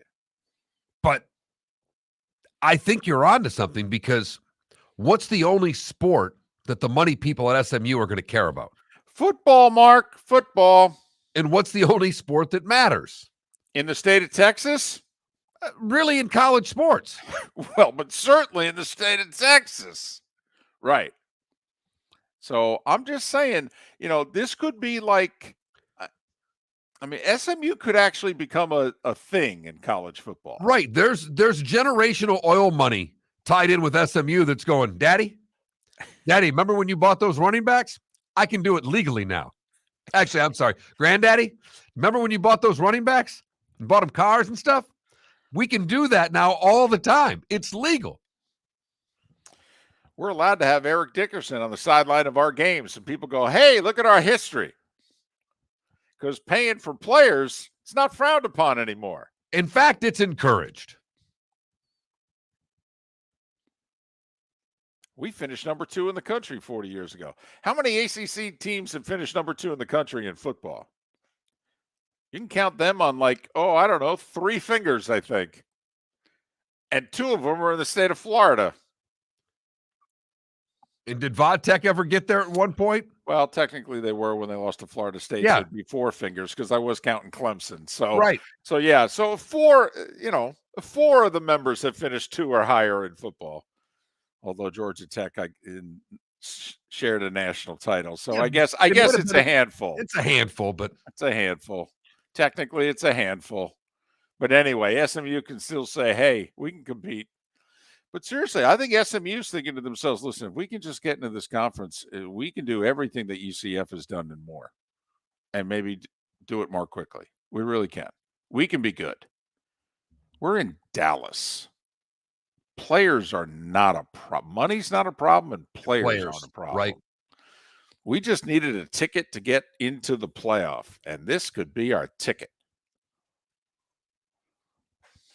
We've been wondering, David, on this show for at least 5 years, who's the school that could emerge and become a big program? And I think you are onto something with SMU. Also, just to give you a hint before we move on, TCU has announced they're no longer going to play SMU in the foreseeable future in football. Think about that. The team that just played for the national title views SMU as enough of a threat. This is before all this ACC expansion talk. That they're like, nah, we're going to take a hiatus from playing you. We don't need to play you anymore. Oh, really? Why is that? So I think that shows that this school could be a thing. So that's my prediction, Mark. When this ESPN ACC contract is done 13 years from now, all right, we're going to look back and go, Stanford and Cal, they look good on paper, the academics, yeah. That SMU thing, that was a smart move. They're really good. Got them into Texas, too. Can't wait to see SMU take on Miami this week. Should be a hell of a game.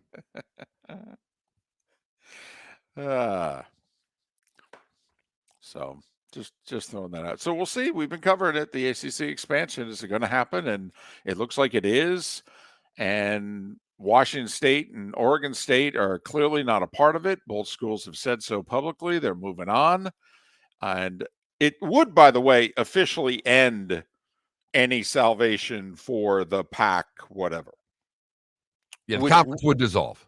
Which then gives Greg Sankey and Tony Petitti, the commissioners of the SEC and the Big Ten, it does give them, you could argue, justifiable reasoning to go before these college football playoff committees twice in the next 4 weeks and go, well, I know we agreed on 6 conference champions, but I think we could make that 5 because, well, we were allowing for 6 with 5 power conferences. If we're only going to have 4, we should probably only allow for 5, right? Who's with me? Oh, I'm sorry. I don't know if you guys count. Well, that's the thing. If it's an equal vote, why would any of the other conferences agree to it? And I'm being serious here. Well, why would any other conference agree to that? I think just threat that the SEC and the Big Ten are one day going to take their ball and go do their own thing. I do. I think that there is a thinly veiled, I don't even know if it has to be spoken threat. I mean, you love a mob movie, Mark, tell me that this are not the mob families getting together, but there's two families that are bigger than the rest. David, there's no doubt, but this is not a movie. It's real life, and I don't know how, if they go do their own thing, they're going to avoid the Title IX part of this. I think I would challenge them on this. Okay, how about this? How about if you're the non-power conferences, so to speak, they are making sure that you can earn a seat at this table. They are. Okay, as long as they're not talking about reducing the automatic number to 4. Okay, there's still, and if you think about it, you look at the non-power conferences and go, hey, the old way, it was 6 spots out of 5. Okay, well, now it's 5 out of 4. You still have a spot. Nothing has changed for you. There's still a spot remaining. Okay, and for the best team out of you guys sitting at that table, you're going to be in. So what's changed for you? Okay, what's changed for us is one of us wants to get our 4th best team in the conference. That's what's changed for us. 1 year, the Big Ten between Ohio State, Michigan, Penn State, and USC wants to get all of them in. Okay, and the SEC's like, every now and then we'd like to get Alabama, Georgia, okay, Texas, and LSU. We'd like to get them all in. Or Florida and LSU, whatever the case may be. Some years they'll get 4. Some years we'll get 4. David, what do you guys care? I've got you. I'm just saying, I think I have the votes. There's more of me than there is of them. Okay. Now I can get 2 at the table, which means more money for all of my non-power 4 teams. I'm not saying it's going to happen. Sakie's going to get what he wants. I'm just not understanding why they would cow down to him so quickly. That's all. No, Mark, I'm totally with you because, right, you're sitting there going, oh, no, we get 2. Yeah, we get 2. I mean, what are you giving us for that 1, Greg? That's what I want to know. Yeah, and you're not giving us anything, right? I mean, let's talk about the fine. I mean, would you be willing to sell out a spot in the playoff? What's it worth? What's a spot in the playoff worth? Because you're asking us to sell it out and give it back to you. Okay. What's it worth? How about $50 million a year? Here's the problem, though. You got to split it up amongst your fellow. I mean, it's basically it'd be about $10 million a conference. Would about that $1 million a team? Could I buy? Yes. Could I buy you off? You're the Sun Belt Conference. Could I buy you off with basically $10 million? All your teams are going to get roughly $3.75 to $1 million. Probably. Okay. But you've got to get something for it if you're these little conferences. That's all. So, do you change the name of the conference? Do you put a P in front of it? Do you become the PACC, the Pacific Atlantic Coast Conference? Or do you just do it like the Big Ten with 18 teams as of next year? What are you guys, Big Ten? Why? Well, we used to have 10 members. Yeah, how many do you have now? 18. Why don't you change your name? No, going to keep it the Big Ten. It's the ACC. Where are we? We're in San Francisco for the Stanford Cal volleyball match.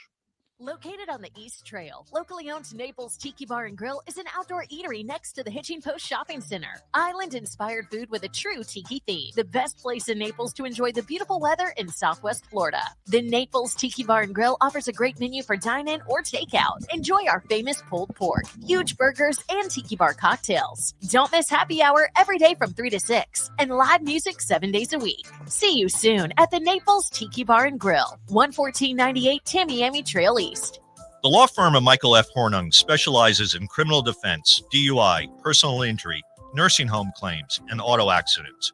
I'm a former prosecutor with over 34 years of experience. The information I know is information you need to know. If you've been arrested for a DUI, time is of the essence to maintain your driving privileges. Call the law firm of Michael F. Hornung for a free consultation. At the law firm of Michael F. Hornung, we are committed to excellence in your representation. Being a local attorney with local knowledge is clutch to the success of your case. For over 30 years, we have successfully represented the citizens of Southwest Florida. For a free consultation, call 239-437-0095. That's 239-437-0095. our offices are conveniently located in Fort Myers. Visit online at mfh-law.com. Hello, friends and family of Southwest Florida. Are you looking to tap into the electric vehicle market? Well, look no further, because we here at Southwest Florida Golf Carts have just what you need. E-bikes, golf carts, LSVs, scooters, and more. Come down and talk with one of our experienced sales reps, have a soda and a smile, and you could be cruising the streets in your new EV today. Stop by the store or visit our website at flgolfcarts.com and enter for a chance to win $100 off your next purchase by answering John's monthly sports question. You were listening to Miller and Moulton on the Florida Sports Network.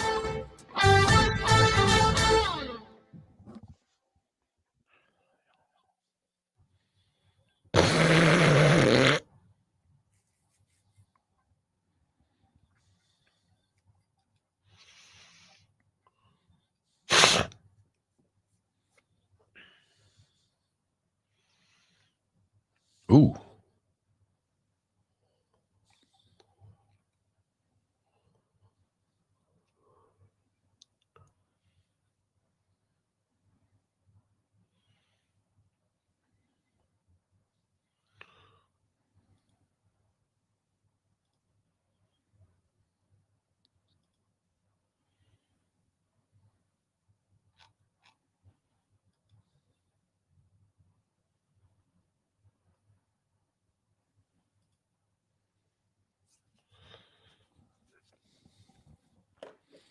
Absolutely, Canada Relief. I have one. Actually, I gave it to my daughter.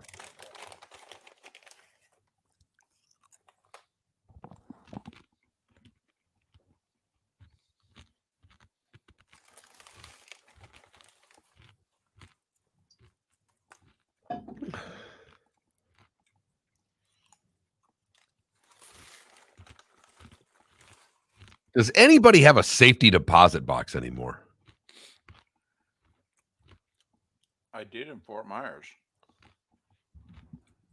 at the bank.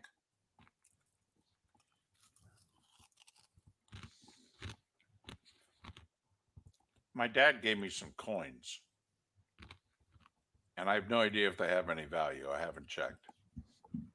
But we put them in a safety deposit box. That, along with our trust, copy of the trust. What are you going with there?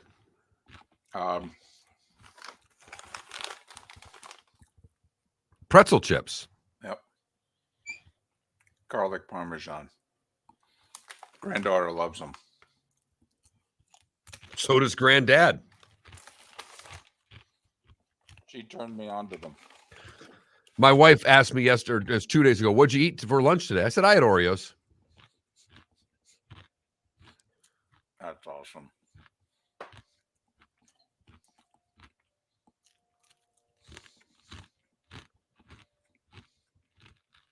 Gonna make it, Felipe.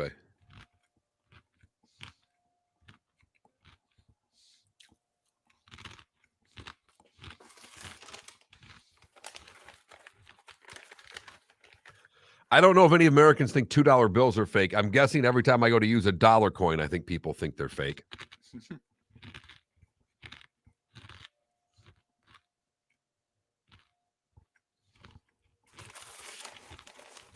Why did they even make the $2 bill?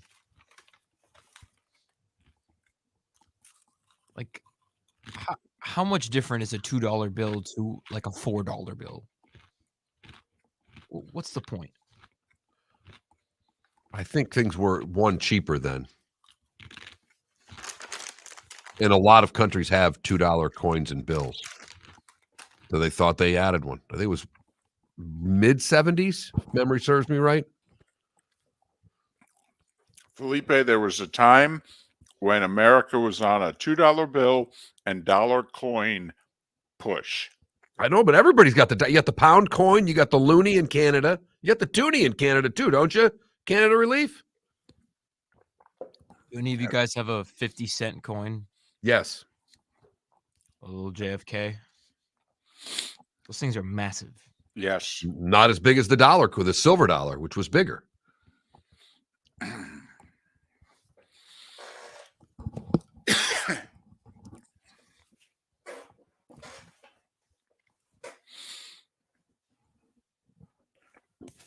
Go a little student YouTube here, or do you want to go? Sure.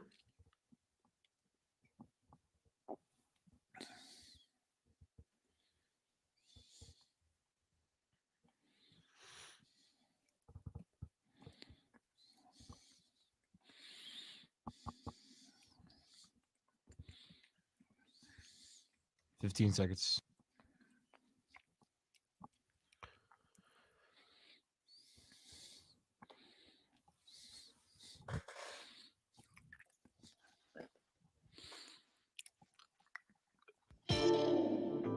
Welcome to the bonus hour, brought to you by Jason and Todd at the Diamond District. And now, here's Mark Miller and David Moulton. 21 minutes past the hour. Miller and Moulton, Florida Sports Network, floridasportsnetwork.com. Good, bad, and ugly. What's on tap today was the day when, along with some final thoughts. Coming up in a little less than 20 minutes. Got a good show lined up for you tomorrow. Mark Packer of the ACC Network and Greg Swaim, who's been covering college realignment in a big way. And we'll have them both on in the show tomorrow. Listen, for a variety of reasons, I'm just getting into the whole, the watching things on YouTube, Facebook, streaming services. I'm very late to the party, which everybody knows. But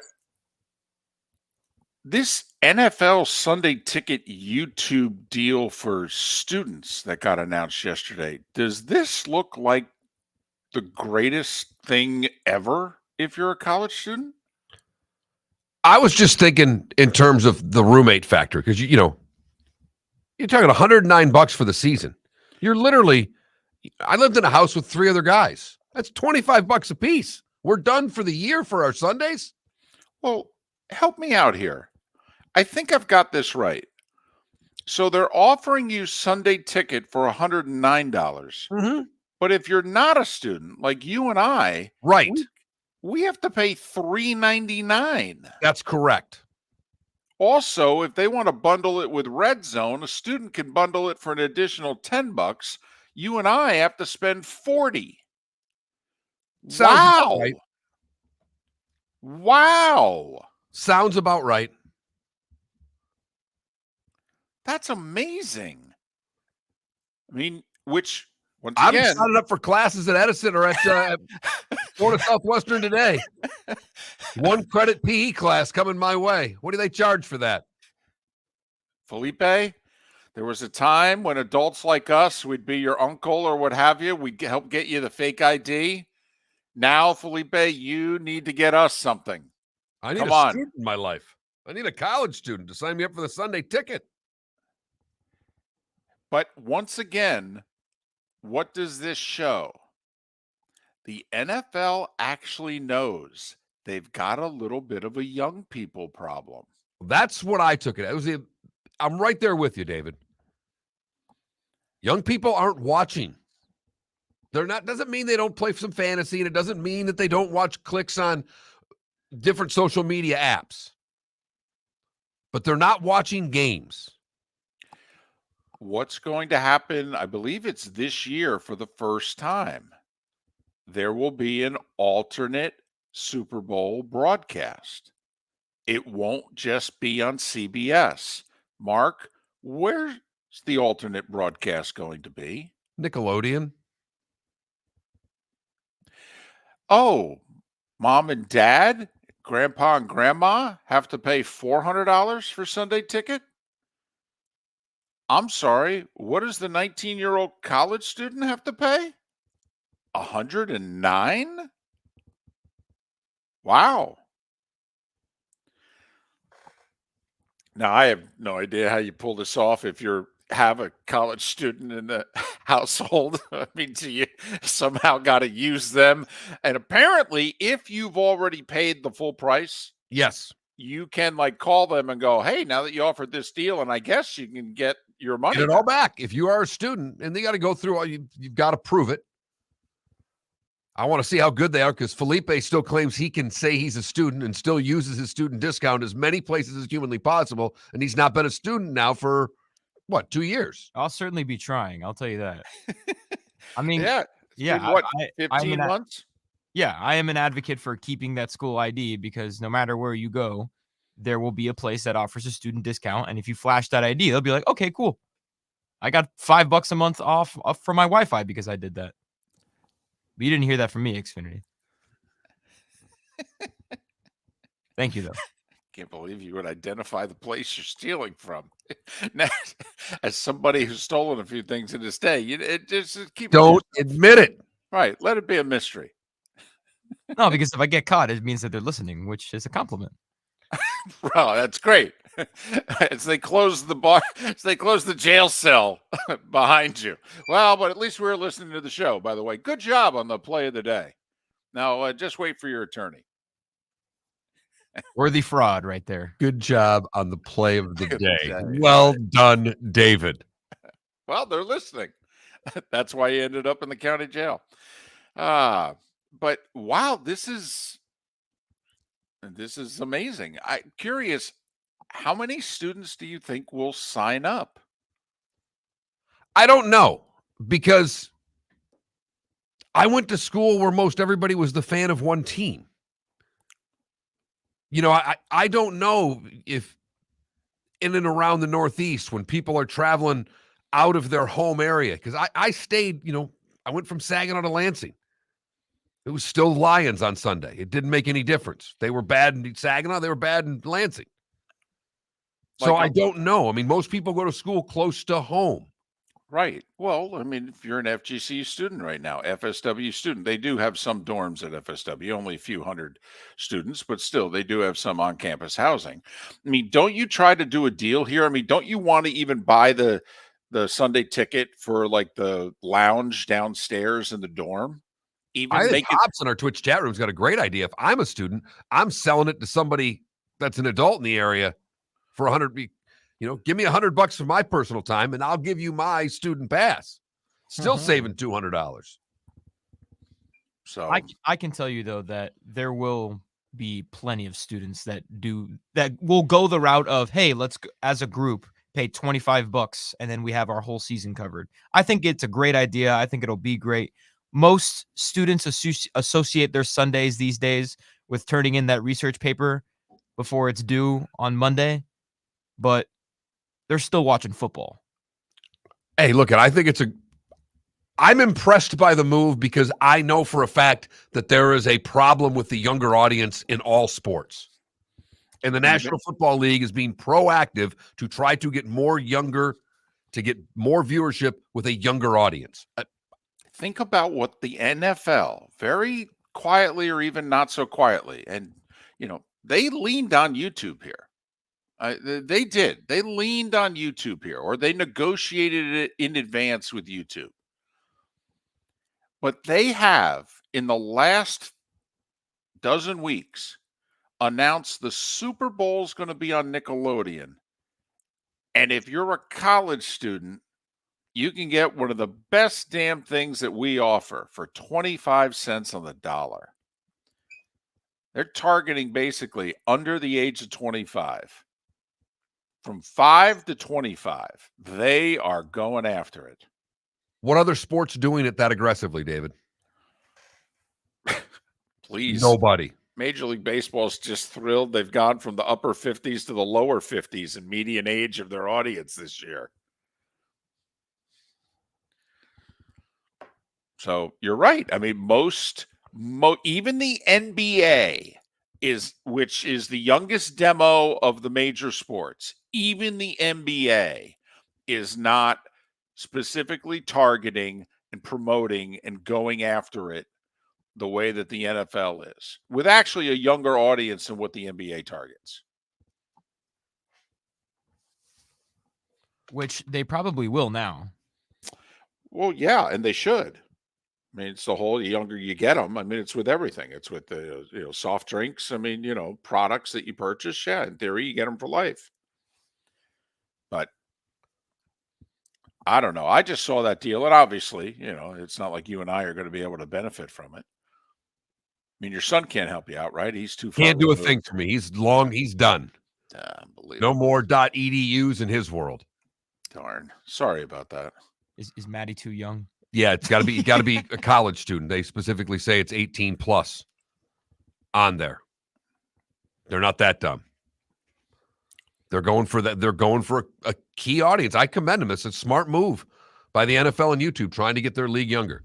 Miller and Moulton, the good, the bad, and the ugly. Today was a day when and what's on tap. It's how we finish things off, and we do it right here in the Diamond District Bonus Hour on the Florida Sports Network. The law firm of Michael F. Hornung specializes in criminal defense, DUI, Way to go, JB. nursing home claims, and auto accidents.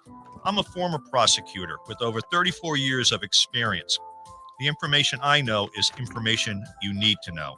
If you've been arrested for a DUI, time is of the essence to maintain your driving privileges. Call the law firm of Michael F. Hornung for a free consultation. At the law firm of Michael F. Hornung, we are committed to excellence in your representation. Being a local attorney with local knowledge is clutch to the success of your case. For over 30 years, we have successfully represented the citizens of Southwest Florida. For a free consultation, call 239-437-0095. That's 239-437-0095. Our offices are conveniently located in Fort Myers. Visit online at mfh-law.com. Hi. Excuse me. Hey, the line starts back here. Ma'am, if your party's not here, you're going to have to go around again. If you had the opportunity to avoid all this, wouldn't you? Salt Live is the official transportation provider of the Miller and Moulton Morning Show, making your trip to and from the airport seamless and stress-free. Salt Live is supported with the help of local partners like the Bayfront Inn. Gather your family and friends and enjoy a leisurely day on the water with a pontoon or deck boat. If you prefer to explore the waterways without a motor, the Bayfront has canoes, standboards, and kayaks. At the end of your journey, enjoy lunch or dinner at the Bamboo Tropical Bar and Grill. The Bayfront Inn, something for everyone on 5th Avenue in downtown Naples. BayfrontInNaples.com. When you need a ride, book with Salt Live Transportation, 308-8686, or book on saltlivetransportation.com.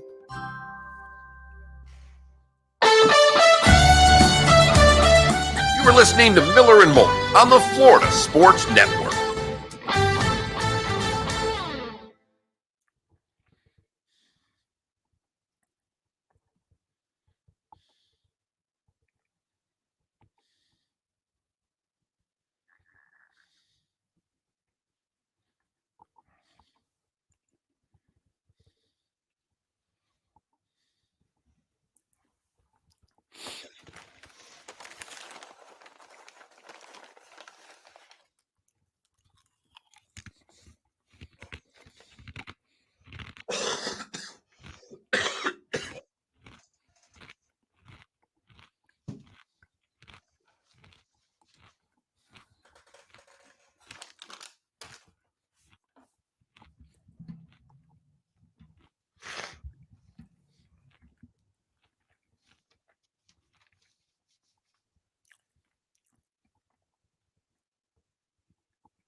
Ah, bummer, KW.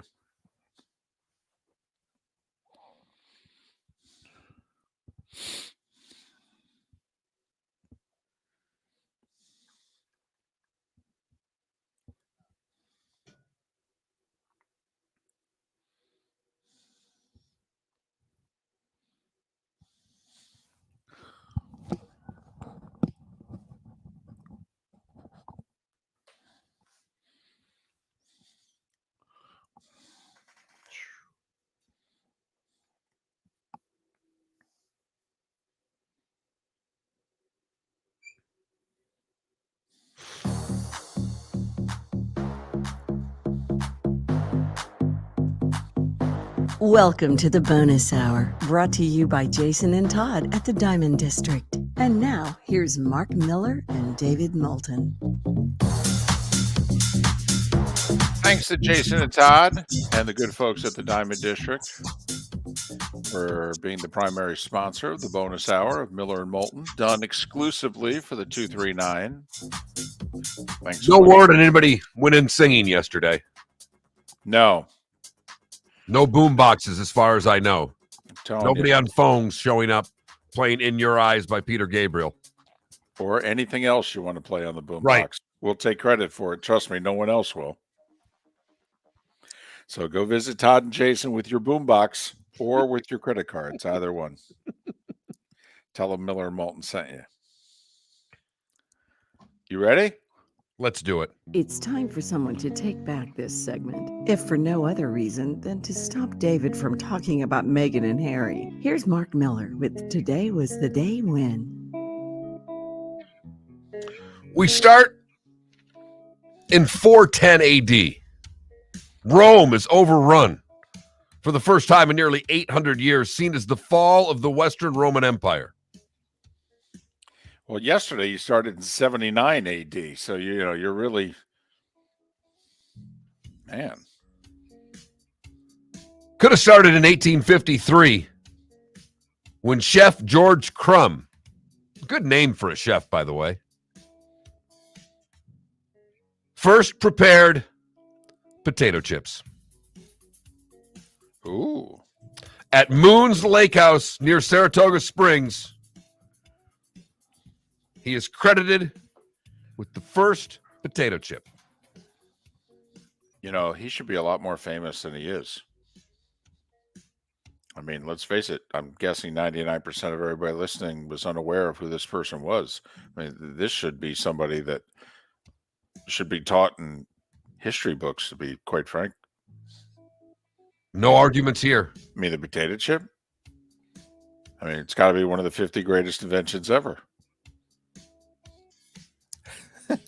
Edison would argue because today in 1891, he patented the motion picture camera.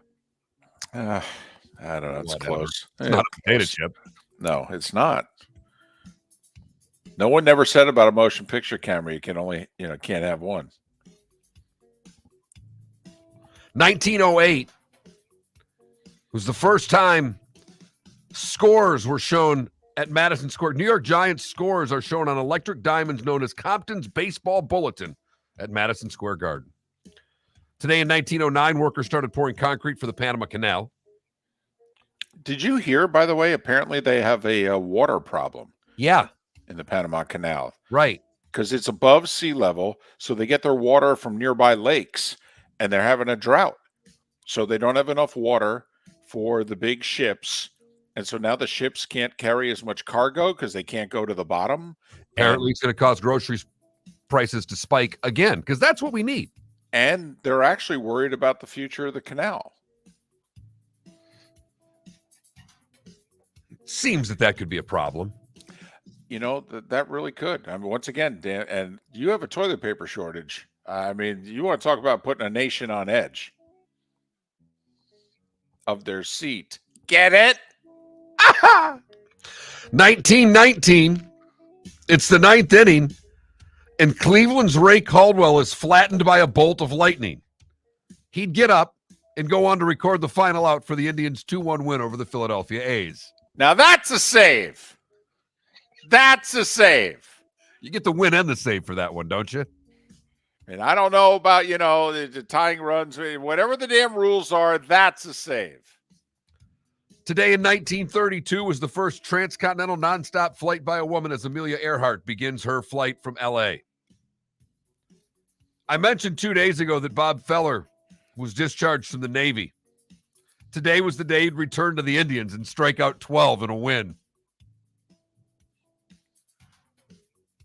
1951, Bill Veck's St. Louis Browns holds Grandstand Managers Day. The coaches hold up placards for fans to vote on strategy options. The Browns would defeat the visiting A's 5-3. 1975, Tampa Bay beats Portland. The Rowdies win the NASL Cup. Love the Rowdies. Today in 1992, Hurricane Andrew hit South Florida. And in 2008, the U.S. men would win gold in Beijing, beating Spain by 11. Crime boss Carlo Gambino and Yasser Arafat, both born today. Vince McMahon is 78. Mike Shanahan, 71. Cal Ripken Jr., 63. Craig Kilborn, 61. Reggie Miller's 58. Rich Beam is 53. And Dave Chappelle is 50. What did I miss, David? Two things I think of note. First off, it was on this date in 1814 that British troops set fire to the White House. They were honked at us. See, this whole War of 1812. Okay, it was a retaliation because we went north of the border and attacked Ontario, Canada, and so the British said you can't do that, and so they burned the White House on this day in 1814. A very sad day, 17 years ago today. Pluto got demoted today in 2006. No longer a planet today? Exactly. I'm protesting that still. That is the worst relegation of all time.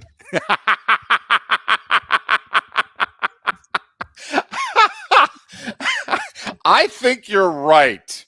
Okay, there's only 9 planets, and nope, sorry, you got to go. We're down to 8. What are you talking about? Word has it they applied to join the ACC, but the ACC wouldn't even take them. Look at you. Look at you. Talk about leaving the Power 5. Woo! Or in this case, the Power 9. A week of debate from the International Astronomical Union. And they devoted them. That literally, okay, Mark, you are so right. They are now one of dozens of, I kid you not, they're known as a dwarf planet. We're not even allowed to use that word anymore. And astronomers are? Anyway, so there you go. Pluto got demoted 17 years ago today. I'm not happy. You know how much time I had to spend in 3rd grade learning the planets in the right order? Which one had the rings? They're just, for goodness sakes. You've heard folks elsewhere mock Florida is gonna Florida. Well, Mark Miller sees it differently. He calls it the good, the bad, and the ugly. What you got, Mark?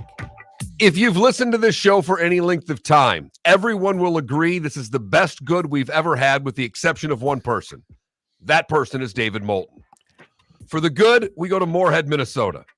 Oh, that's, by the way, just over the border from Fargo. That's hockey country right there. Matt Cullen, went to high school. He was a Moorhead Spud. Yes, that's right. They're Spuds. Well, Connor Hulsa is also a Spud. He's about to be a freshman at Moorhead High School. He was doing a walleye drift on Lake of the Woods. Big lake, David. Yes, it is. 7 miles wide, 70 miles long. Thought he hooked a big walleye. Said he really set the hook. Reeled it up. It was a billfold. In the wallet, there were $2,000 in cash.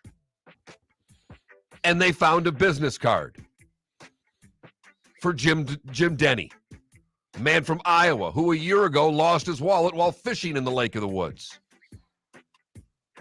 They got a hold of him. gave him back all of his money. And the young man, the soon-to-be freshman in high school, Connor, wouldn't take a dime. The 70-year-old farmer said, I tried to give him money, would not accept any. What did the 17-year-old's parents say?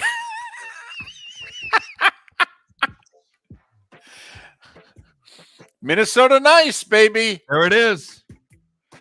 There it is. Wow. Think about that, too. How much, by the way, how much would you have given him? If he was willing to accept out of the $2,000, I would have given him half. I was thinking 10%. I was thinking $200. I think that's a solid tip. All right. All right. But the money was already gone. You lost that $2,000. Yeah. I was literally on vacation. That was paying for the resort they were staying in. Said the resort, another Minnesota Nice, basically had to give them credit so he could pay these guys. No, don't worry about it. Go home and give us a call. And no, we'll just do a charge thing over the phone. How about this? You can mail us your check. It's all good. Don't worry about it. For the bad, we go to Texas, where a Texas police officer was a hero because a woman reported a snake was preventing her from getting in her car in the parking lot. It was a Burmese python that was over 6 feet long. Officer Steve Burris was able to wrangle the snake, which was owned by a person who had lost it. They had to give it up to a wildlife sanctuary because it was against the law to have a snake that's over 6 feet long. Finally, the ugly. We go to Perkins, Oklahoma, where Kimberly Coates showed up for the first day of school as a teacher, and she was drunk. Oh, that's not good. Day one, she was taking a few sips of juice. That was wine. And when she refused to call anybody to give her a ride home, the officer said, why don't you blow into this? And she did, and blew a .24 while teaching the third grade. Holy mackerel. I told you, Tequila Tuesdays, David, you got to be careful. These teachers are nuts. No, they're not. They're really not. I'm only joking. This teacher's a little nuts. And she wins today's Good, Bad, and Ugly on August the 24th, 2023.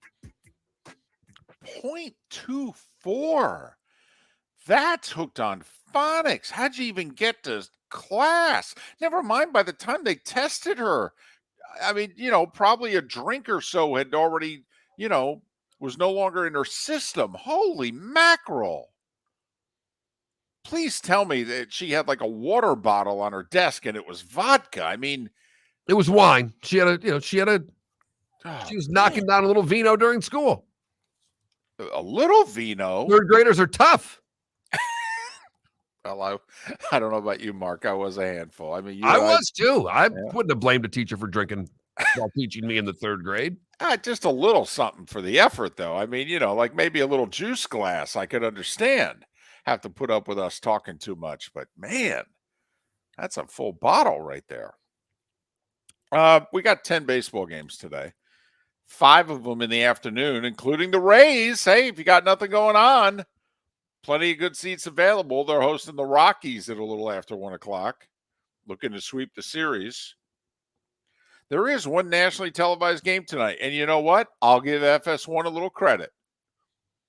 9:30, Cincinnati and Arizona. One team's tied for the final playoff spot, and the other team's a half a game back. They both have good, young, exciting players worth watching. This is how you cover Major League Baseball right here.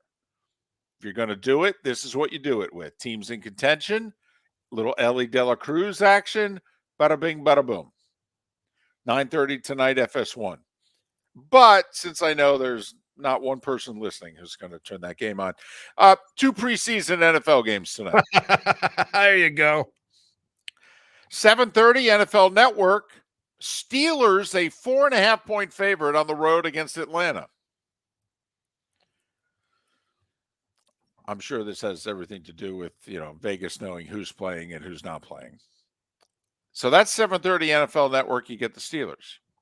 8 o'clock on Prime.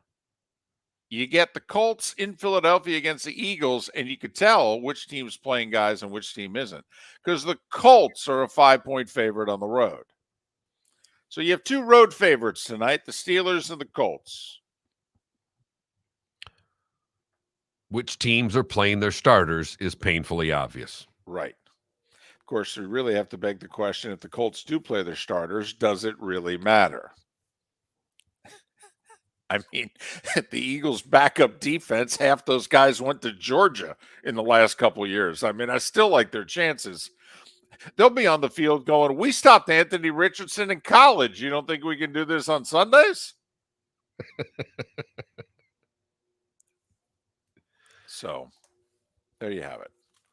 So 4 more days, David, 4 more days, and we're done with preseason football. Then it all counts. I mean, I know Saturday, week 0. I know the numbers too, but I am having a hard time wrapping my arms around week 0 and getting excited.